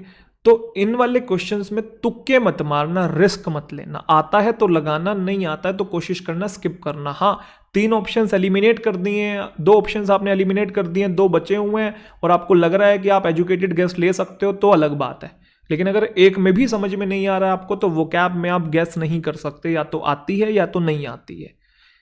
फिलर वाले क्वेश्चन में आप कॉन्सेप्ट लगा सकते हो, क्लोज टेस्ट वाले में लगा सकते हो, पैराजंबल में लगा सकते हो, एरर में लगा सकते हो, इंप्रूवमेंट वाले में लगा सकते हो, लेकिन इनमें नहीं लगा सकते। तो ये चीज़ें बहुत इंपॉर्टेंट है, ध्यान रखना गलत ना हो जाए, क्योंकि गलत हो गया तो नेगेटिव मार्किंग हो जाएगी। छोड़ देना बेटर है। और ऐसा भी नहीं कि सारे ही छोड़ दो, ऐसा नहीं सारी की सारी वो कैप छोड़ दी, सारे ईडीएम छोड़ दिए, ऐसा भी नहीं है। कोशिश तो सारे के सारे करने की करनी है, लेकिन स्टिल अगर बहुत ज़्यादा डाउट है तो हाथ मत लगाओ, छोड़ देना ही बेटर है। और क्लोज टेस्ट और पैराजंबल वालों से बिल्कुल भी नहीं डरना है, उनको अटेम्प्ट करके आना है, क्योंकि उनके आंसर गिवन है, वहीं कहीं ना कहीं ऑप्शन से ही निकल जाएंगे। तो आप ध्यान से करेंगे तो बन जाएंगे। पैनिक मत करो, बस पेपर के अंदर आराम आराम से करो। कोई चीज़ नहीं बन रही है उसे वहीं पे छोड़ दो, आगे बढ़ो, छोड़ दो आगे बढ़ो, बाद में आओ जब थोड़ा टाइम आपके पास हो। पहले वही चीज़ करनी चाहिए जो आपको आसान लगती है, जिसमें आपको कॉन्फिडेंस है, जो देखते ही बन रही है। तो पहले उन क्वेश्चंस को ना छेड़ें जो आपके लिए मुश्किल हैं, जिसमें थोड़ा सा दिमाग लग रहा है। इस चीज़ को ध्यान रखें और बिल्कुल भी घबराएं मत। पेपर जो है वो आसान आता है। जब आप एग्जामिनेशन में बैठते हैं तो सारा जो प्रेशर होता है वो इस चीज़ का होता है कि कहीं पेपर ना खराब हो जाए, पेपर ना खराब हो जाए। नॉलेज की कमी नहीं रहती है, बच्चे पढ़ के बहुत जाते हैं, अच्छी आप मेहनत करके जाते हो, पेपर रिलेटिवली ईजी आता है मॉक्स के कंपैरिजन में। लेकिन बस वही वाली बात है, प्रेशर जो है हम वहाँ पे झेल नहीं पाते हैं। हल्का सा भी क्वेश्चन कुछ गलत हो जाए पैनिक कर जाते हैं कि क्या होगा, मेरा साल खराब हो गया, ज़िंदगी खराब हो जाएगी, ऐसे ऐसे सोच चीज़ें ले आते हैं, स्टूडेंट्स माइंड में ले आते हैं। तो ये चीज़ें ना सोचें, आराम से पेपर दे अपना, बढ़िया जो होगा देखा जाएगा, एक्सेप्ट करें। उस मोमेंट पे आपको किसी भी तरीके से फिसलना नहीं है, वहाँ पे आपको अपने आप को होल्ड करके रखना है किसी भी तरीके से। तो आई होप मेरी बातें आप लोगों को समझ में आ गई हैं। टेलीग्राम चैनल ज़रूर ज्वाइन करें, और भी पेपर्स मैं आपको करवाने वाला हूँ आगे चल के, ठीक है जी। तो एक छोटी सी इन्फॉर्मेशन और देनी है उन स्टूडेंट्स को जो बच्चे मुझसे अनअकैडमी प्लस पे पढ़ना चाहते हैं। अनअकैडमी प्लस पे मेरे बहुत सारे कोर्सेज चल रहे हैं इंग्लिश लैंग्वेज के। प्रिसाइजली अभी मैं वहाँ बैंक एग्जामिनेशन में टीच कर रहा हूँ। बैंक एग्जाम कैटेगरी है, हर एग्ज़ाम की अलग अलग कैटेगरी है। एसएससी की अलग है, सीडीएस की अलग है, मतलब डिफेंस वाली अलग है, ठीक है। तो मैं फ़िलहाल अभी बैंक वाली कैटेगरी में टीच कर रहा हूँ। जितने भी कोर्सेज हैं मैं बैंक एग्जामिनेशन के पॉइंट ऑफ व्यू से वहाँ सारे के सारे बनाता हूँ, चाहे वो बेसिक लेवल के हों, एडवांस लेवल के हों, या और जितने भी कोर्सेज आते हैं मेरे प्रैक्टिस वाले। अब जो बच्चे बैंक एग्जामिनेशन की तैयारी कर रहे हैं और अच्छे लेवल पे तैयारी करना चाहते हैं, थोड़ा रेगुलर बेसिस पे आप लोग कंटेंट चाहते हैं और रेगुलर क्लासेस, लाइव क्लासेस आप अटेंड करना चाहते हैं, तो अनअकैडमी सब्सक्राइब करके मेरे कोर्सेज आप एक्सेस कर सकते हैं। ठीक है, अभी आप देखेंगे तो कौन कौन से कोर्सेज चल रहे हैं। ये प्रोफाइल थी मेरी, इस प्रोफाइल में प्लस सेक्शन में मैं गया और ऑनगोइंग में जा रहा हूँ, तो ये 3 कोर्सेज चल रहे हैं आपका। एक तो कॉन्सेप्चुअल कोर्स, एक आपका लेवल अप कोर्स और एक आपका चैप्टर वाइज प्रैक्टिस कोर्स, जिसके अंदर हम बेसिक वाली चीज़ें भी डील करते हैं, मॉडरेट लेवल वाली भी चीज़ें डील करते हैं और एडवांस लेवल के जो कॉन्सेप्ट्स हैं उनको भी डील करते हैं। हर क्वेश्चन को, चाहे वो एरर्स का हो, फ्रेज रिप्लेसमेंट हो गया, आरसी है, क्लोज टेस्ट है, पैराजम्बल है और किसी भी कैटेगरी का मैच है, वर्ड कॉन्टेक्स्ट है, फिलर है, डबल फिलर है, सबको मैं लेवल के हिसाब से डील करवाता हूँ। ये एक मोस्ट इंपॉर्टेंट बैच है जिस पे भी लॉक लगा हुआ आप देख रहे हैं। बेसिक वाला तो है ही, बेसिक तो मैंने यूट्यूब पे भी पढ़ा रखे हैं, कॉन्सेप्ट्स तो मैंने चैप्टर्स के यूट्यूब पे भी पढ़ा रखे हैं, प्रैक्टिस भी है यूट्यूब पे आपको मिल जाएगी। लेकिन जो लेवल अप जो कोर्स है ये एक प्रीमियम कंटेंट है अनअकैडमी प्लस का, जो अगर आप मुझसे पढ़ना चाहते हैं। और ये ऐसा नहीं है कि 1 महीना या 2 महीना पढ़ा आपका हो गया, या आप जब तक अपनी तैयारी कर रहे हैं तब तक इसको कंटिन्यू रख सकते हैं, क्योंकि एक प्रैक्टिस कोर्स होता है। और आपको पता है किसी भी अगर हम एग्जामिनेशन की तैयारी करते हैं 30% थ्योरी या कॉन्सेप्ट से 70% प्रैक्टिस है। तो आप प्रैक्टिस करना चाहते हैं डेली बेसिस पे, जब तक आपका एग्जामिनेशन नहीं होता, नई नई अप्रोचेस सीखना चाहते हैं, एक्यूरेसी बढ़ाना चाहते हैं, कम से कम टाइम में चीज़ों को सॉल्व करना चाहते हैं, नई नई वोकैबुलरी जो क्वेश्चन में आती है उसको सीखना चाहते हैं, जो मॉक टेस्ट होते हैं उनका डिटेल्ड एनालिसिस करना चाहते हैं, तो आप मेरे जो अनअकैडमी के कोर्सेज हैं उनको देख सकते हैं अनअकैडमी प्लस को सब्सक्राइब करके। बहुत बच्चे बोलते हैं सर इंग्लिश का सब्सक्रिप्शन चाहिए। सिर्फ इंग्लिश का सब्सक्रिप्शन नहीं है, सारे सब्जेक्ट्स आपको एक ही सब्सक्रिप्शन में मिलेंगे, क्वांट्स भी, रीजनिंग भी, जनरल अवेयरनेस भी और इंग्लिश भी, ओनली इंग्लिश का नहीं है। तो आपको सब्सक्रिप्शन लेना पड़ेगा, उसके बाद ही आप मेरी क्लासेस जो हैं एक्सेस कर पाएंगे। ये जो लॉक लगे हुए हैं ये अनलॉक हो जाएंगे जब आप सब्सक्राइब करेंगे। और बहुत सस्ता होता है, बहुत महंगा नहीं है। ऑफलाइन की जो फीस हुआ करती थी उससे कई गुना सस्ता है। आप यहाँ बैंक एग्जामिनेशन गोल सेलेक्ट करेंगे, गेट सब्सक्रिप्शन में जाएंगे, आपके पास 2 ऑप्शन आ जाएंगे। एक ऑप्शन आएगा आपके पास प्लस सब्सक्रिप्शन का, एक आइकॉनिक सब्सक्रिप्शन का। डिफरेंस ये है कि आइकॉनिक सब्सक्रिप्शन में आपको प्रायोरिटी मिलती है डाउट सॉल्विंग में और प्रायोरिटी मिलती है लाइव क्लास के अंदर। ये 2 आपके पास इसके जो फीचर्स हैं। आइकॉनिक ये थोड़ा सा एक्सपेंसिव होता है नॉर्मल प्लस के सब्सक्रिप्शन से, वो आप देख लीजिए कि आप कौन सा अफोर्ड कर सकते हैं। अगर आप प्लस सब्सक्रिप्शन पे जाते हैं तो लगभग 1 साल का सब्सक्रिप्शन आप लोग डेफिनेटली ज्वाइन करें। कारण कॉन्सेप्ट्स भी पढ़ रहे हैं, प्रैक्टिस भी कर रहे हैं, डिस्क्रिप्टिव भी कर रहे हैं, मॉक टेस्ट भी लगा रहे हैं और बाकी सारे सब्जेक्ट्स भी पढ़ रहे हैं या इंग्लिश भी पढ़ रहे हैं आप, तब भी चीज़ें अगर आपके पास है, कंटेंट आपके पास है, तो वही वाली बात है, जब कोई चीज़ ली होती है तो पढ़ने का मन कर ही जाता है। क्योंकि हमको भी पता है कि 2-4 महीने में तैयारी करके पेपर हम नहीं निकाल सकते, हमें रेगुलर प्रैक्टिस करनी ही होगी। यस और नो, सेल्फ स्टडी भी करनी है, ऐसी बात नहीं कि सारा टाइम क्लासेस में ही लगे रहें। लेकिन हाँ, अगर आपको लग रहा है कि आपका ये सब्जेक्ट वीक है और आपको जेन्युइनली रेगुलर बेसिस पे प्रैक्टिस करनी है, तो क्यों ना करें हम लोग प्रैक्टिस। तो 1 साल का सब्सक्रिप्शन बाकियों के कंपैरिजन में थोड़ा सस्ता भी पड़ता है, इसलिए मैं आपको ये चीज़ सजेस्ट कर रहा हूँ। तो 12 महीने का सब्सक्रिप्शन आपका 7150 रुपये का और 24 महीने का 8500 रुपये का। आप इससे भी सस्ता चाहते हैं तो T555 आपको दिख नहीं रहा होगा यहाँ पे, है ना। 1 मिनट में हाइड कर देता हूँ अपने आप को, 1 सेकेंड, हाइड कर दिया मैंने। अरे अरे अरे, पता नहीं मुझे कि मैं हाइड हुआ हूँ कि नहीं हुआ। चलो, हो गया हूँ मैं हाइड। तो मैंने अभी आपको यहाँ पे दिखाया कि 12 महीने का जो सब्सक्रिप्शन है 7150 का और 24 महीने का 8500 का। आप यहाँ पे कोड लगाएंगे T555 और अप्लाई करेंगे तो आप ध्यान से देखेंगे इस चीज़ को कि जो कोर्स 7150 का था सब्सक्रिप्शन, अब वो 6435 का हो गया, 6435 का, और 7650 का ये 24 महीने वाला हो गया। तो आप देख लीजिए आपको कौन सा सब्सक्राइब करना है। मेरे अकॉर्डिंग 1 ईयर वाला सुटेबल रहता है एक स्टूडेंट को, ना ज़्यादा ना कम, है ना। तो खुली बाहों से आपका स्वागत है। कोर्सेज चल रहे हैं, अभी नए कोर्सेज शुरू हुए हैं, लेवल अप वाला भी और कॉन्सेप्चुअल भी। आप आना चाहें तो आ सकते हैं। तो बाकी मुलाकात करेंगे फिर किसी दिन अगले सेशन में। अपना ध्यान रखिए, तब तक के लिए बहुत बहुत शुक्रिया और बहुत बहुत प्यार।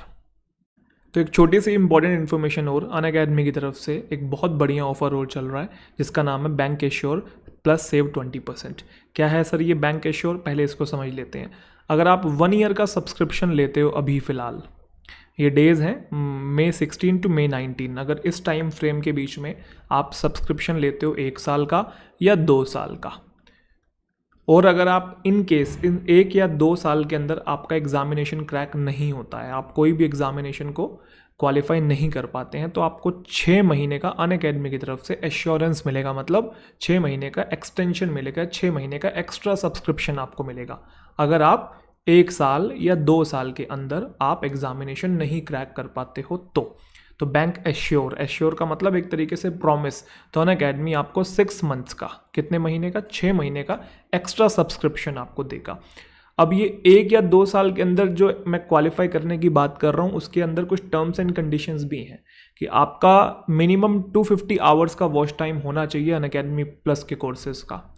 आपने मिनिमम 25 जो हैं, मिनिमम क्या 25 लाइव टेस्ट सीरीज अटेम्प्ट की होनी चाहिए, 15 लाइव मेंस टेस्ट सीरीज आपने अटेम्प्ट की होनी चाहिए। अगर ये कंडीशंस आप फॉलो करते हो 1 या 2 साल के अंदर, और ऐसा करने के बावजूद भी आपका सिलेक्शन नहीं हुआ है, तो अनअकैडमी की तरफ से 6 मंथ्स का आपको एक्सटेंशन मिलेगा, एक्स्ट्रा सब्सक्रिप्शन मिलेगा। और अगर हो जाता है तो मतलब कोई चक्कर ही नहीं है, फिर तो हो जाता है तो बहुत ही बढ़िया है ना। तो सारा मेन गेम तो सिलेक्शन का ही है, जितना जल्दी हो जाए उतना बढ़िया। सबसे इंपॉर्टेंट चीज़ आगे लिखा हुआ है सेव 20%। अगर अभी आप 16 मई से 19 मई के फ्रेम में सब्सक्रिप्शन लेते हो, यही वाला जो मैंने आपको बताया 1 साल या 2 साल वाला, जिसमें 6 मंथ्स एक्स्ट्रा मिलेंगे अगर आप नहीं कर पाते हो, तो अभी जो आप सब्सक्रिप्शन ले रहे हो उस पर आपको 10 नहीं 20% ऑफ मिलेगा। अगर आप बैंक एग्जामिनेशन का सब्सक्रिप्शन लेते हो या किसी भी एग्जामिनेशन का लेते हो, मैं बैंक में पढ़ाता हूँ तो मैं बैंक का बता रहा हूँ, आप एसएससी एग्जामिनेशन का भी ले सकते हो, यूपीएससी का भी ले सकते हो, आपके नॉन में कोई है आप उनको भी रेफर कर सकते हो। आप रेफरल कोड यूज़ कर लीजिएगा T555। तो मुझे लगता है बहुत इम्पॉर्टेंट और बहुत एक्साइटिंग ऑफर है, आप लोग चाहें तो अवेल कर सकते हैं। ये छोटी सी इन्फॉर्मेशन थी जो मुझे आपको देनी थी। बाकी फिर मुलाकात करेंगे किसी नए सेशन के अंदर। अपना ध्यान रखिए, बहुत बहुत शुक्रिया।